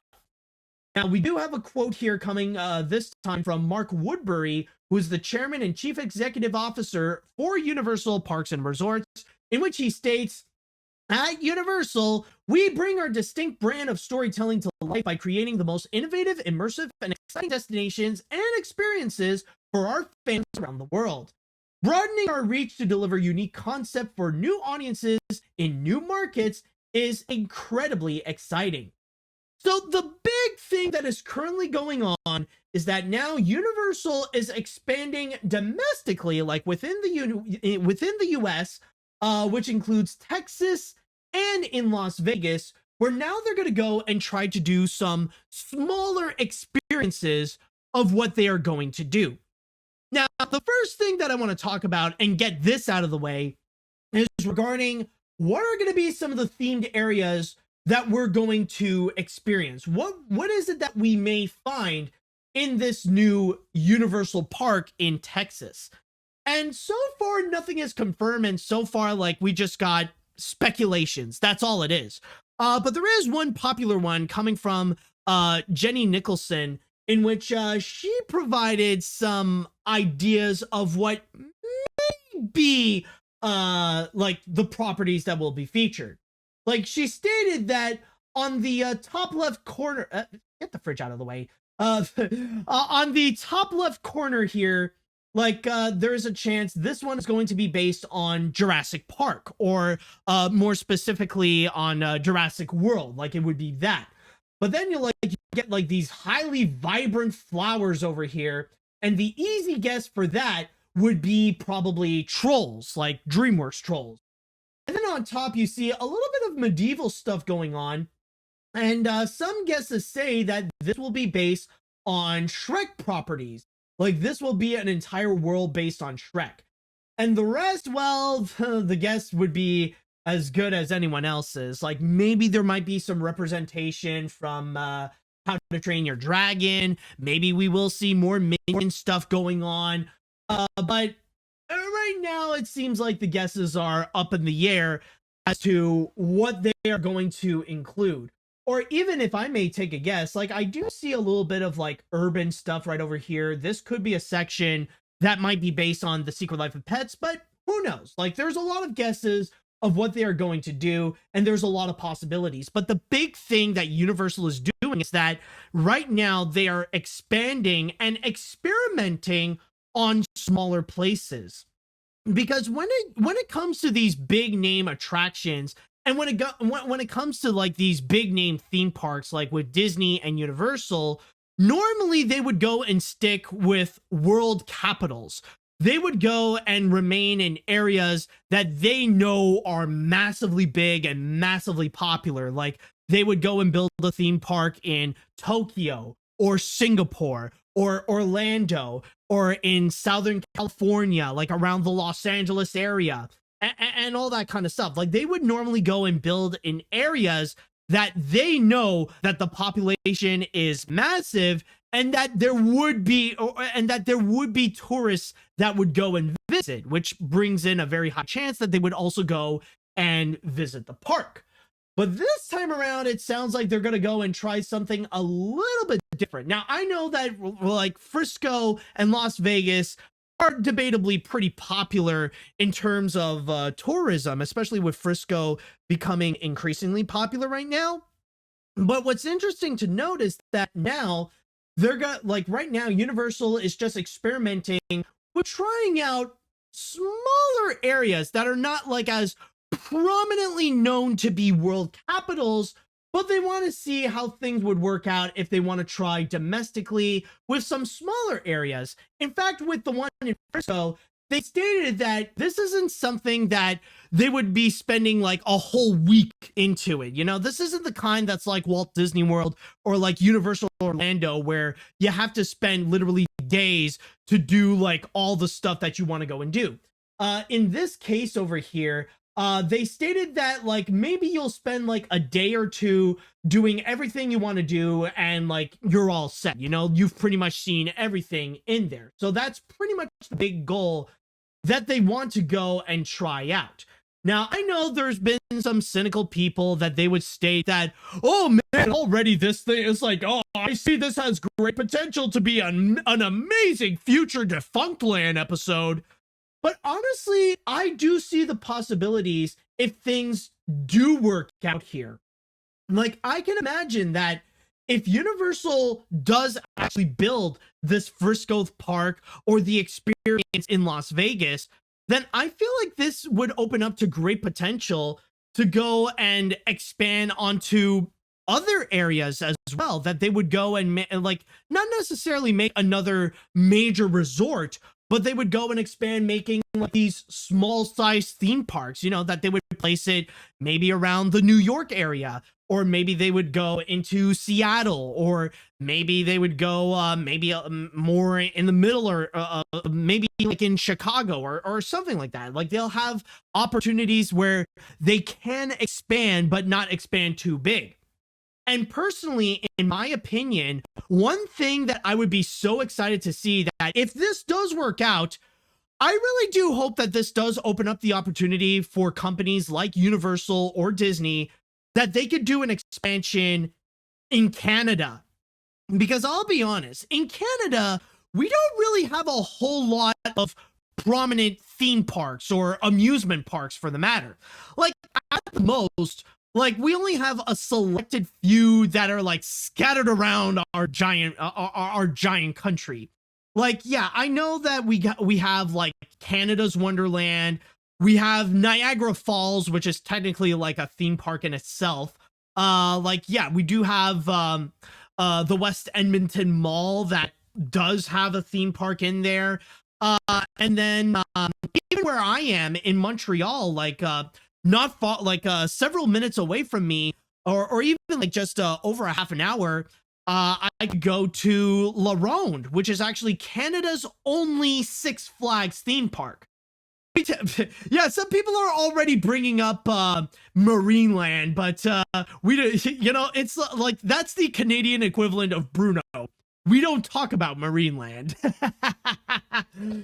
But yeah, honestly, if this does work out, I could see the opportunity where Universal or Disney can actually open up and actually build something in our province. Maybe they can go and create like some kind of Universal like experience, you know, similar to the Halloween Horror Nights in Las Vegas, or that they can make a small theme park. That would actually be very nice. Or honestly, I don't like, maybe this is going to be a hot take, or like a bit of a Montreal hot take. But to be very honest, I would love to see one day, like if this does work out in Frisco, Texas, I would like it if Universal buys La Ronde from Six Flags, because I'll be honest, Six Flags, I mean, it's fine for what it is, but it is a bit, you know, it's not really well taken care of. It is more of your run-of-the-mill Six Flags theme park. And honestly, I feel like it would be really exciting if they would just like take it all down and then just rebuild it from the top, but make it Universal themed, so that we would go and meet up with characters like Poe or Shrek or Gru, or like, you know, like all those other characters. That would honestly be fun to see. That would be something that I would be down to go and check out, because honestly, when it comes to Six Flags, it's not, you know, like, it's not really that well taken care of. And I know about like, and yeah, it is a hot take because of all the historical significance in there, that they opened up La Ronde at the same time as the Montreal World Expo, and for the 100th anniversary in Canada and stuff like that. But in the current condition of how La Ronde is, honestly, I would not be against the idea of the whole thing to just be taken down and then rebuilt it from the top to create either a smaller Universal or even a smaller Disneyland. Either way, I would be down for that. I know there might be some like, there might be a bit of like maintenance challenge, especially like when our winters can be stupidly cold and stuff like that. But still though, honestly, that's just one thing I would like to go and say and just get it off my chest. I know maybe there are some Montrealers that might be mad against me for saying so, but that's just something that I would like to go and say. But yeah, honestly, like, I don't know if this is really gonna go and happen, but honestly, just checking out the potential of what they would do with this idea of expanding in smaller areas, or like smaller than what they would normally do kind of areas. I would like to see this, you know. I would be down to have like more of these local and smaller theme parks. Like, yeah, you'll have like a smaller, you know, you'll just have a taste of Universal, or maybe like a taste of Disney, and then would go and like save it up for like, if you want a bigger experience, then you could go to Disney World or Disneyland or whatever. You know, I would honestly be down for that. Honestly, I just like overall, I don't know if this would work, but if it does work, then I could see the amazing potential of what this would do, and especially to go and expand into other areas, especially in Canada. Please, Disney, Universal, come to Canada, build something for us. Even it doesn't have to be extravagant, you know, just like, you know, give us something, you know, give us a small taste of what you would bring in the parks. I'm just saying. All right, so with that said and done, I would like to go into the chat wall, and I want to ask you all, how do you feel about Universal's plan to expand in Las Vegas and in Frisco, Texas, with smaller experiences than their usual resorts? Do you think this idea would really work? And also, what would you like to see in Frisco, Texas, or in Las Vegas? What kind of experiences would you love to go and see for yourself? Let me know what you think. Let's see. A first time chat person. So now we're getting Universal Parks. Sounds pretty interesting. I don't know much about this new theme park, but hopefully it'll give us something interesting. Nobody does either, but we will see. Oh, we got a Texas person. Okay. As a Texan, I have mixed feelings on this. On one side, seeing a major player in the amusement park industry coming to the Lone Star is very exciting. I go to Six Flags and SeaWorld in San Antonio. Great parks, by the way. And maybe one day Disney can build a park down here. But then, on the other hand, seeing that the new park target are families and children, and it doesn't look like it's that big, is a turnoff for other people who's hoping for a regular Universal park. Hopefully, if this park will be very successful. I mean, who knows? I mean, yeah, it is true, considering that you do see the concept art, and there are no roller coasters that you could go and find. There are no prominent thrill rides that look like might be in there, but I don't know, like if they can pull it off in terms of immersion and stuff like that, then I think it will go and make up for it. Let's see, what else do we have here? From a practical standpoint, this just seems like a disaster waiting to happen. Trying to power the park while dealing with Texas' infamously bad power grid alone is going to be a logistical nightmare for the park. Not to mention how Texas is starting to get more and more hurricanes actively. Don't even get me started on Vegas, but hey, if it is as successful and Disney decides to counter by building a theme park in my home state in Maine, I'll be happy to be proven wrong. You do have a point, but then again, I would have a counter argument. You gotta keep in mind that Universal and Disney, by the way, like their prominent American parks are in Florida and in California. And those two states on a regular basis would go and be faced with like hurricanes and floods and droughts and all that kind of stuff. Like Mother Nature are not fans of either Florida or California. And if Universal and Disney can get used to those like natural disasters, I think they'll be fine with whatever Texas would go and offer them. I'm just saying, or even Las Vegas for that matter. Oh, let's see. This is interesting to see how Universal is trying to expand parks in different cities as an experiment. North Texas maybe, but Vegas, I think I would be down for it due to my love for horror films, so I hope it works out for them. If so, I would love to see them expand in Europe, as there is no Universal theme park in Europe, or yet make an expansion in my home state in North Carolina, I'm going to guess. Yeah, North Carolina, please. We got Wet n Wild, a Carolina Wind, and a few more. So if Universal is planning on more expansions, go to North Carolina. I'm down for it. Well, I mean, one step at a time, I suppose. Let's see now. What else do we have here? Did I read this one? Oh, no, not yet. I think this could have potential. It seems Universal is trying to make theme parks for smaller areas like Frisco and Las Vegas, so that way people can have an opportunity to have smaller parks in other parts of the world. However, I'm unsure if they will have any of the major attractions that the other parks would have. Like, for example, I highly doubt any of these parks would get a Super Nintendo World. Oh no, it's a guaranteed thing that what you're gonna get here, I would highly doubt if there would be legitimate clones of existing rides in Universal. They even stated right here in my source on Hollywood Reporter that though Universal said that the park will feature the company's IPs and will include attractions, shows, foods and beverages, and character meet and greets, the company stressed that it will be unlike its existing parks. So I think honestly, all these rides that will be featured, they are going to be brand new. Like if there are going to be clones to already existing rides, then they would have to be stuff that are like easy to build, like maybe some dark rides, like the Secret Life of Pets one, for example. I highly doubt that they would really go big and like build another Super Nintendo World in Texas.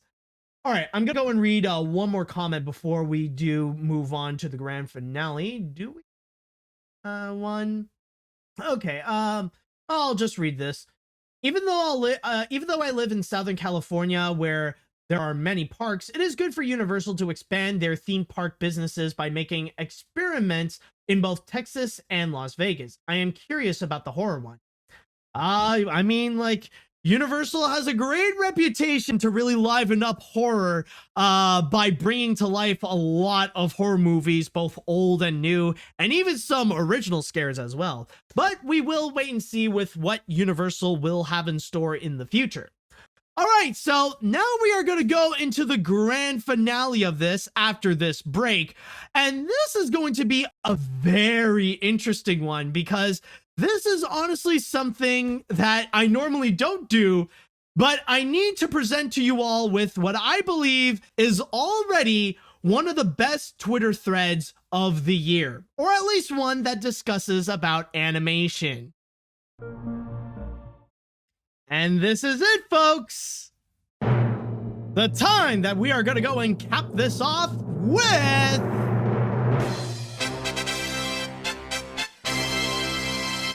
grand finale. And with this finale, I need to go and discuss about a Twitter thread that really did captivate me. I feel like this Twitter thread discusses about something that's been happening with the cartoon community and with the entire animation community as a whole, that honestly, it really does need to be discussed more. I feel like this is something that needs to be talked about more often because I feel like this is becoming more and more of an issue with the community, down to the point where it's really increasing the toxicity over there, and it's making it a lot less fun to talk about animation on social media. And this Twitter thread that I am talking about is specifically coming from the user LoudTune99. And LoudTune99 decided to go and make this massive thread in relation to this one tweet that he has found, in which the user would go and joke about how Universal with Illumination and DreamWorks has become the new animation kings and have dethroned Disney by stating the new animation supremes, by pointing out the bad guys, the upcoming Super Mario movie, Minions: The Rise of Gru, and Puss in Boots: The Last Wish, while saying that Disney and Pixar are bones. And this is the thread that LoudTune had to go and say. And so, Tune stated, I want to call out these kinds of tweets right now. It's not wrong to prefer other animation studios, that goes without saying.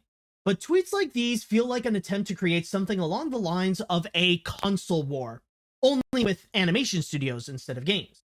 Now, trust me, I do also love the bad guys and especially Puss in Boots: The Last Wish as much as anyone else, alongside being very excited for the Super Mario Bros. Movie, but this is just crossing into toxic positivity. No other way around it, to be honest. I don't really think the people at DreamWorks or Illumination would want people to bring down others' work to prop up theirs. That goes the same for Disney and Pixar, regardless of how you feel about their output as of late. I am aware that it is nice to see other studios than the ones under Disney get attention, and I am all to see other studios getting massive praise and successes. Nobody should take that away. But regardless, all animation studios, as long as they love what they do, are equally valid.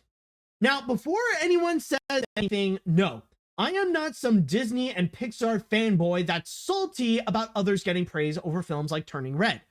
I just think this mindset of this studio is objectively better than Disney because they have more of what I want isn't healthy. Plus, even at that, reminder, Disney and Pixar are not the only ones that can end up putting out work that aren't favorable by critics or audiences. I mean, wasn't Illumination criticized for playing it too safe before Mario came along? And especially with DreamWorks, the year before, they put out Spirit Untamed and The Boss Baby Family Business, two works that got mixed reviews overall. And not to mention this year, they're going to make a third Trolls film. Last I checked, that franchise had mixed reviews. And with Disney and Pixar, I do understand that they've put out some works that weren't favored by people, like Lightyear and Strange World. But even then, that doesn't mean they can't do anything that people will come out liking anymore. I mean, if Elemental and Wish end up becoming favored as film like the Super Mario Bros. Movie, Nimona, and Across the Spider-Verse, what would you say then besides the off chance of calling them flukes? All this to say is that any animation studio is equally capable of turning out films that are either liked or disliked. No studio should be treated as better or lesser than others because one happens to have more flavorful outputs either in a year or for a few years. And to top it all off, it should be pointed out that all animation studios handle their films differently, rather than better or worse. And regardless of what they turn out, it's better to appreciate studios for what they excel at. Walt Disney Animation Studios is great because they create timeless stories and have so much historical significance to animation. Pixar is great for creating stories that hit the right emotions with simple concepts. DreamWorks is great for creating great stories from a variety of genres and animation styles. Even Illumination, even before Mario, is great for creating films that are fun, vibrant, and even creative. So why do we need to say that one has to be the animation supreme? Really, I do agree that more animation studios beyond Disney and Pixar should get recognition and deserve the praise whenever they create something amazing. That said, don't turn the animation community to the same standards as gaming communities. Really, do you want animation discussions to devolve into Nintendo versus Sega or Sony versus Microsoft? Because if this attitude persists, it might as well. And I don't think anybody would want that. All animation studios that love their work and puts out films people enjoy are valid.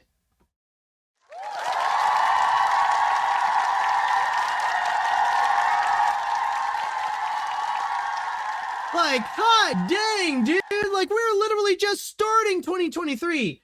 And this lad over here is just walking by with honestly one of the best threads of the year. Like, it's gonna be very hard to go and top this one off.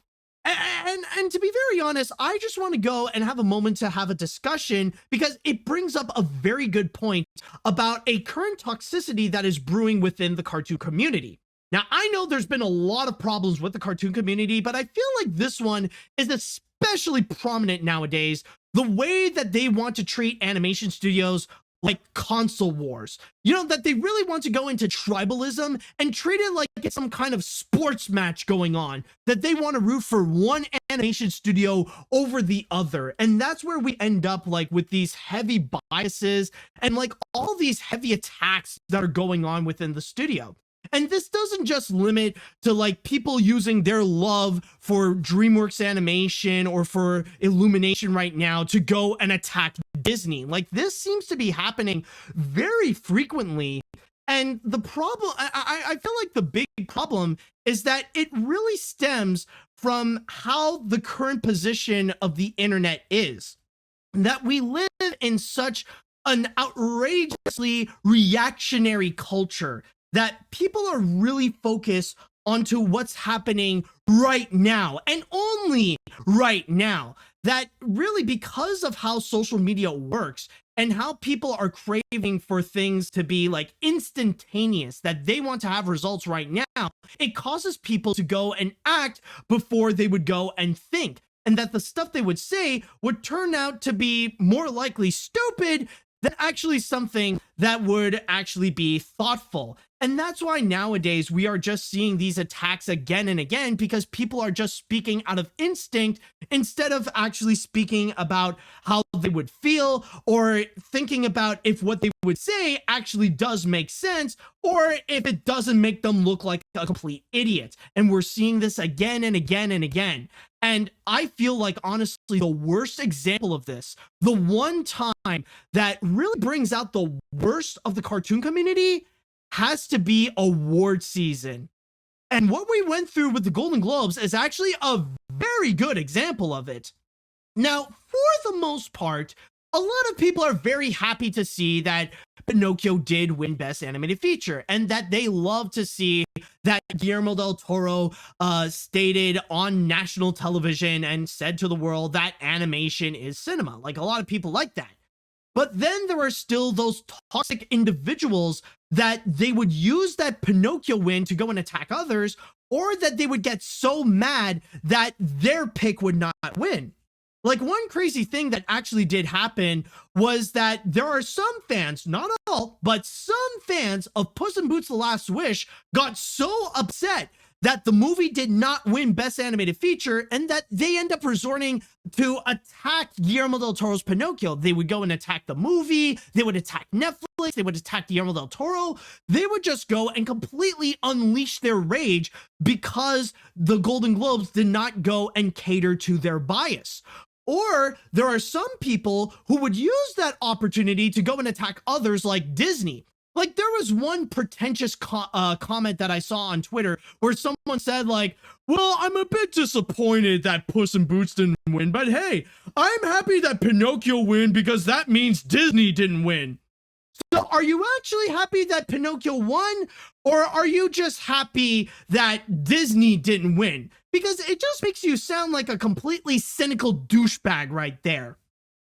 And like, we keep seeing this happen on, and it's just people, it really just feels like there are just people out there who are so desperate to go and try to, like, be so destructive, be so cynical, and like be so toxic just for the purpose of feeling like their opinion is validated. And by the way, but let me just go and mention this right now, because I know eventually there might be some people who would go and try to comment this, like, they would try to go and, like, devalue anything that I would say at this point, and they would just go and say, you're the one to talk, you're being a hypocrite to call those people out, because you're the Sony hater. You have all those years of where you're just bashing Sony because you hate all those movies. You shouldn't speak about this because you're the Sony hater. Oh, really? You want to play that game, huh? You want to mention Sony Animation? Okay, that's very interesting. That's very curious that you would go and bring that up, because even though I'll just say now, it's honestly been years since I retired that old shtick right there. But it's interesting how very recently the cartoon community used that same kind of rage to attack Sony Animation.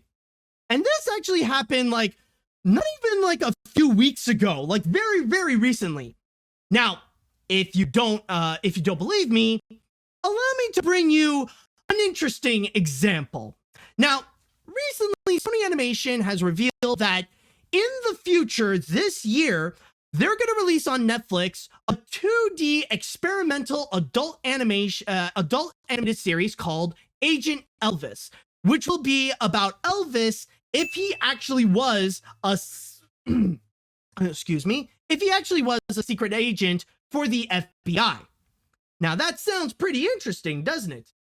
But the problem is, though, is that when that was announced, people were just upset. People got mad and they were attacking Agent Elvis. They were attacking Sony Animation.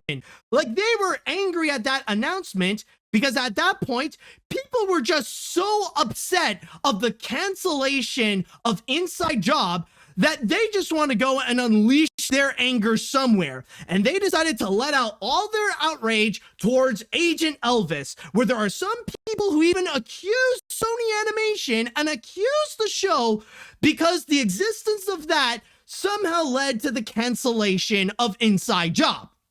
Now, before anything, I know there are going to be some people who will say, well, we weren't mad at Sony Animation for that. We were mad at Netflix for canceling Inside Job, and then instead they would go and greenlight Agent Elvis.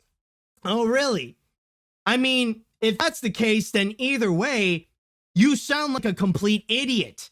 You sound like someone who has no idea what they're talking about, because I can guarantee you Agent Elvis has nothing to do with the cancellation of Inside Job. And the fact that you would go after Agent Elvis in the first place makes you sound like a complete idiot.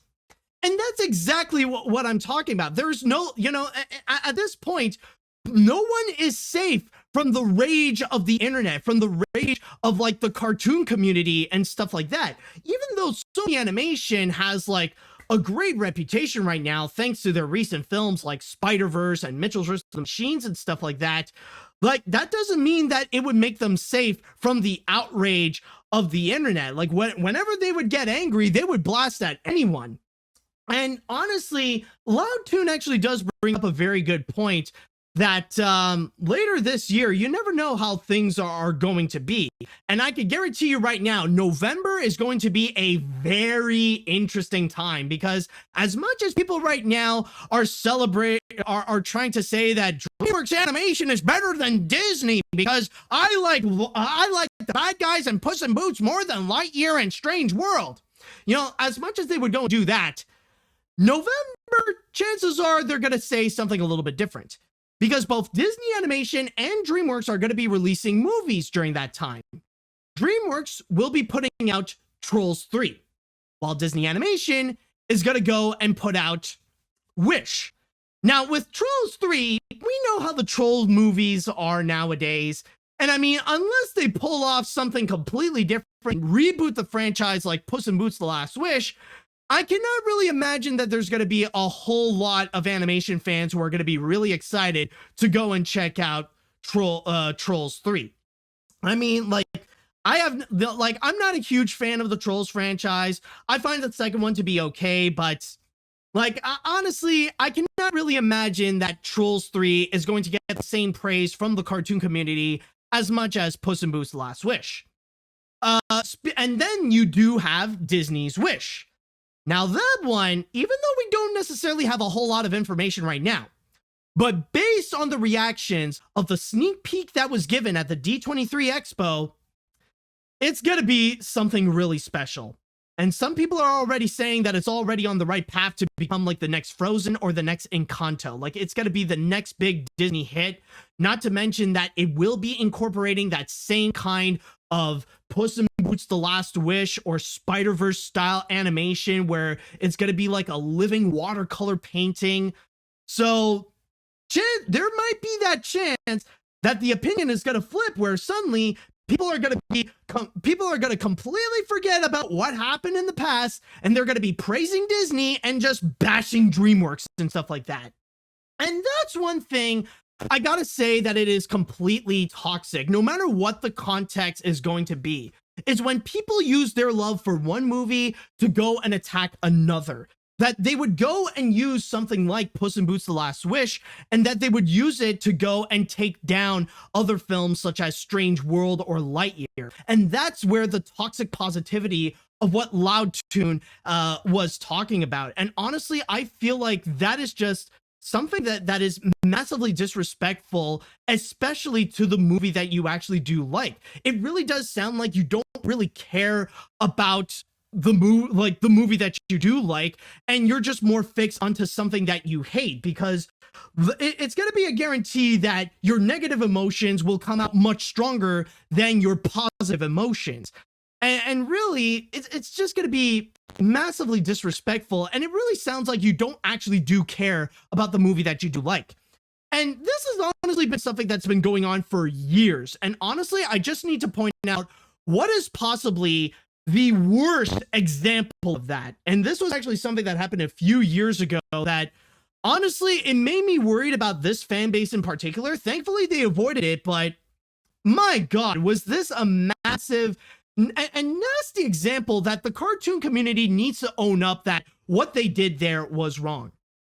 And this was actually back a few years ago during the award season in 2019.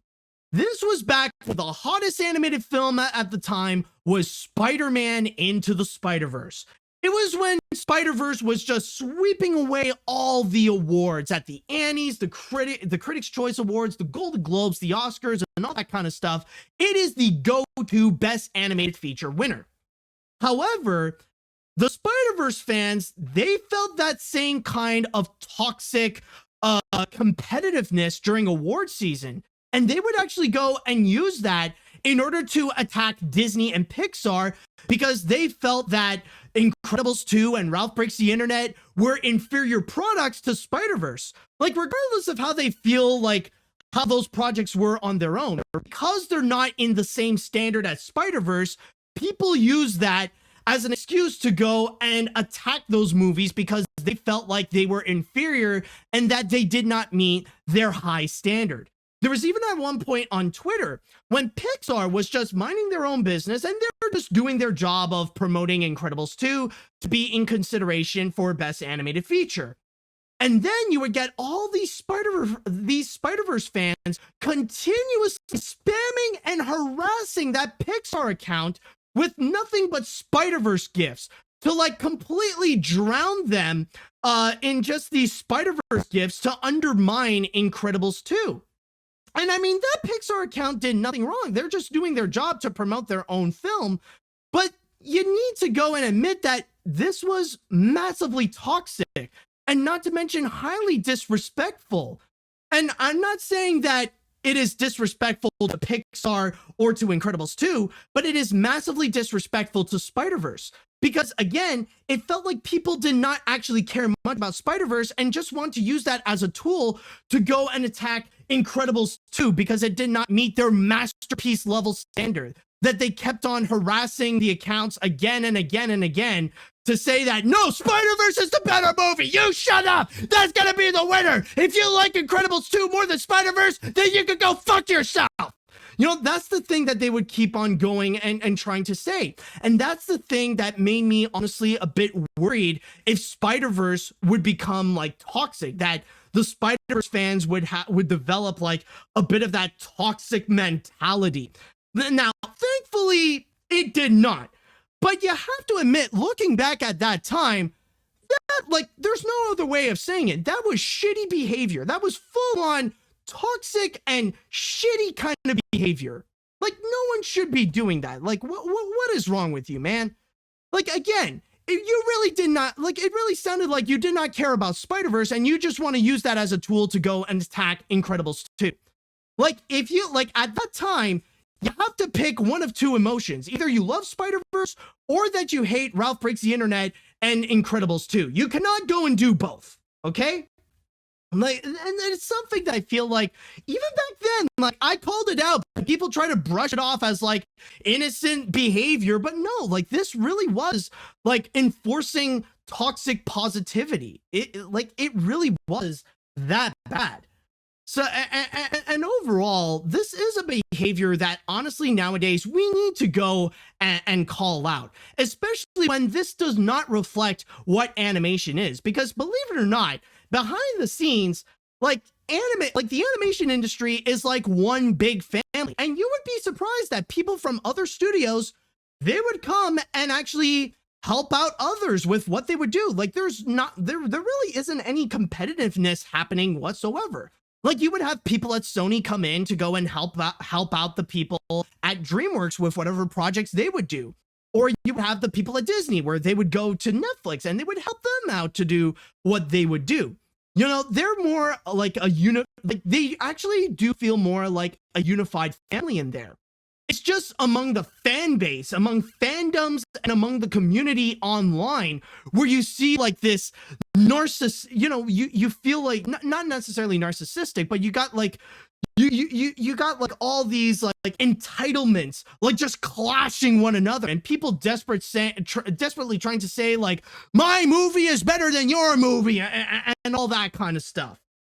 You know, it really is just like this desperate battle of entitlement that honestly I feel like it needs to go and be called out.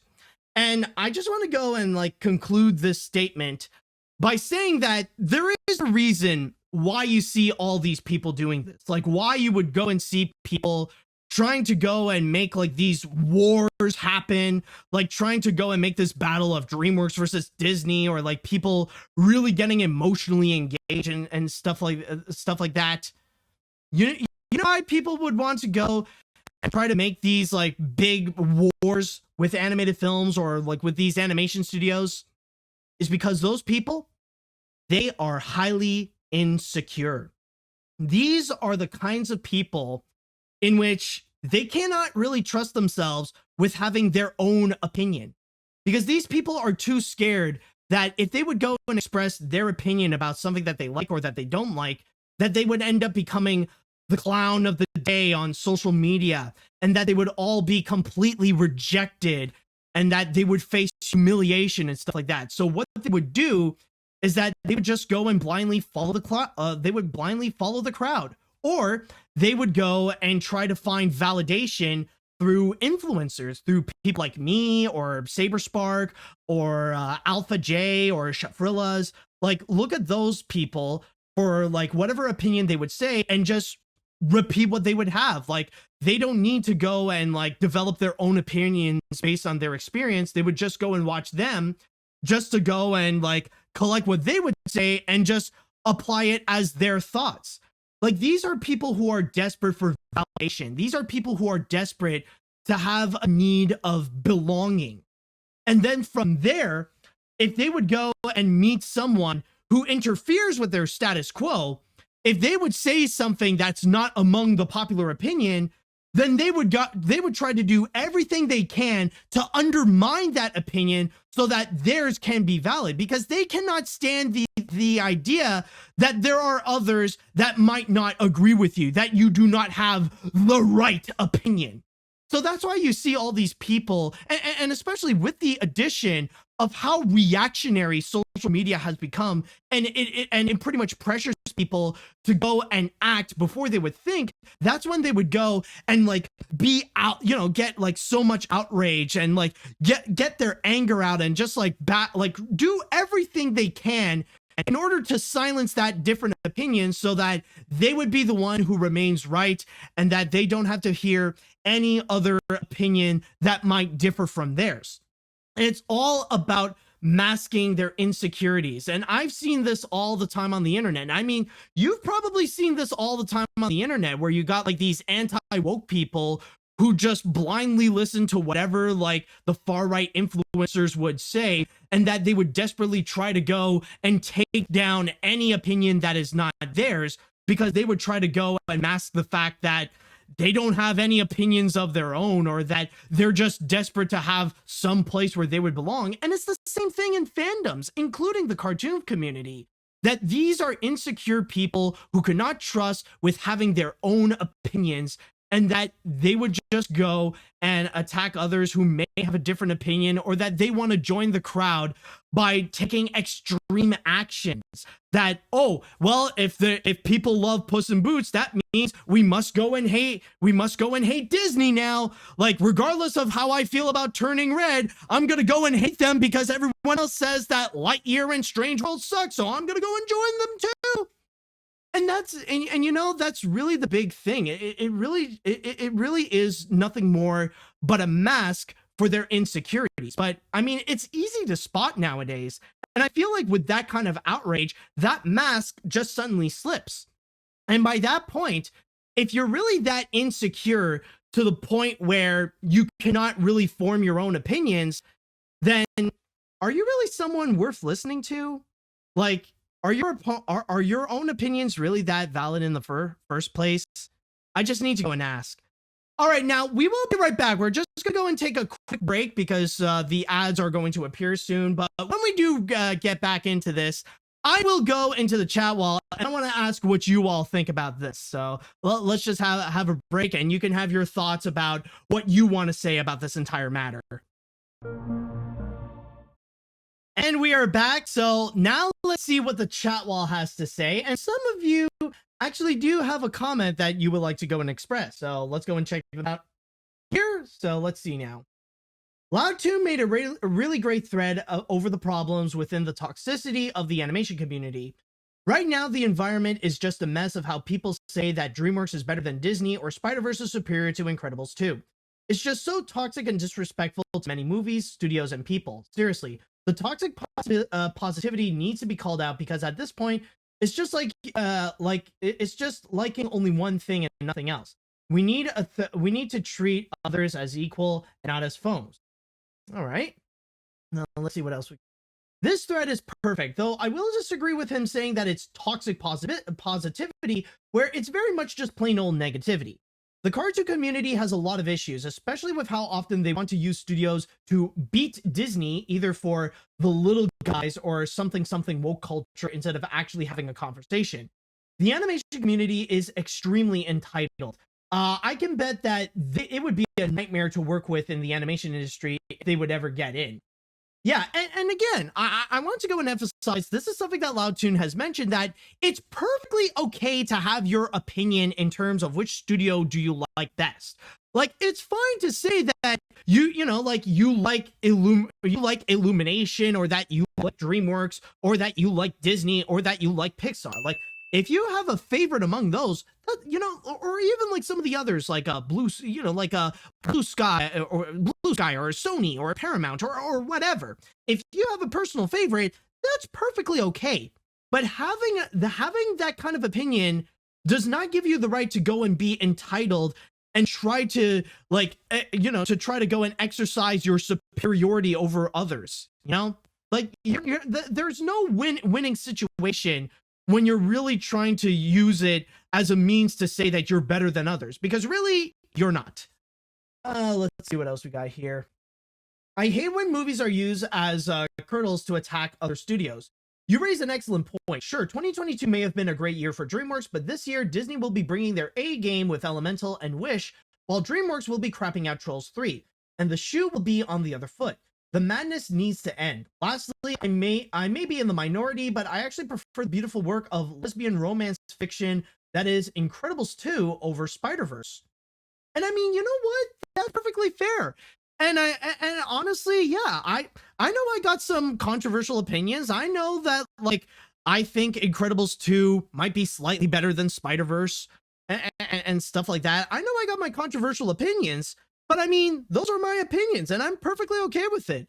I mean, say what you will about stuff like, oh, I don't, of the fact that I know there are a lot of people out there who want to say, like, oh, well, for AniMat's, Hotel Transylvania and Cloudy with Enchanted Meatballs are movies that everyone else likes except for him. You could call it whatever you want, but those are just my opinions. Like, honestly, I don't care if, like, everyone else loves them except for me. It's just honestly how I feel when I watch those movies. Like, really, if you want to go and try to undermine it by saying, like, well, everyone else likes it, everyone else calls it a masterpiece except for you, well, really, like, are you, like, is the problem the fact that you're uncomfortable with the fact that my opinion is different than yours? Like, I know, like, those old reviews that I've done, like, I know they're absolute cringe, and, like, I was totally wrong for attacking the animators. I know I shouldn't have done that. But, honestly, I just need to go and ask. If you have a problem with the fact alone that I said that those movies are bad, then the problem is more you than my opinion. I just need to go and say that. Let's see now. That was a strong thread I read, and I would agree with what Loud299 has made.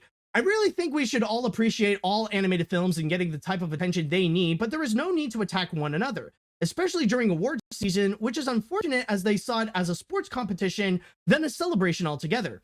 I love Pinocchio, Marcel, Puss in Boots, and Turning Red getting nominated as they show the best in their own right, and the toxic attacks have to stop. Exactly, man. Like, regardless of whoever wins, like, you can have your personal favorite. Like, it's fine if your favorite movie doesn't end up becoming the winner. That's not like an attack on your personal opinion or whatever. Like, whatever opinion you may have, that's fine. Like, maybe you do prefer Turning Red. Maybe you do prefer Puss in Boots. Maybe you do prefer Marcel.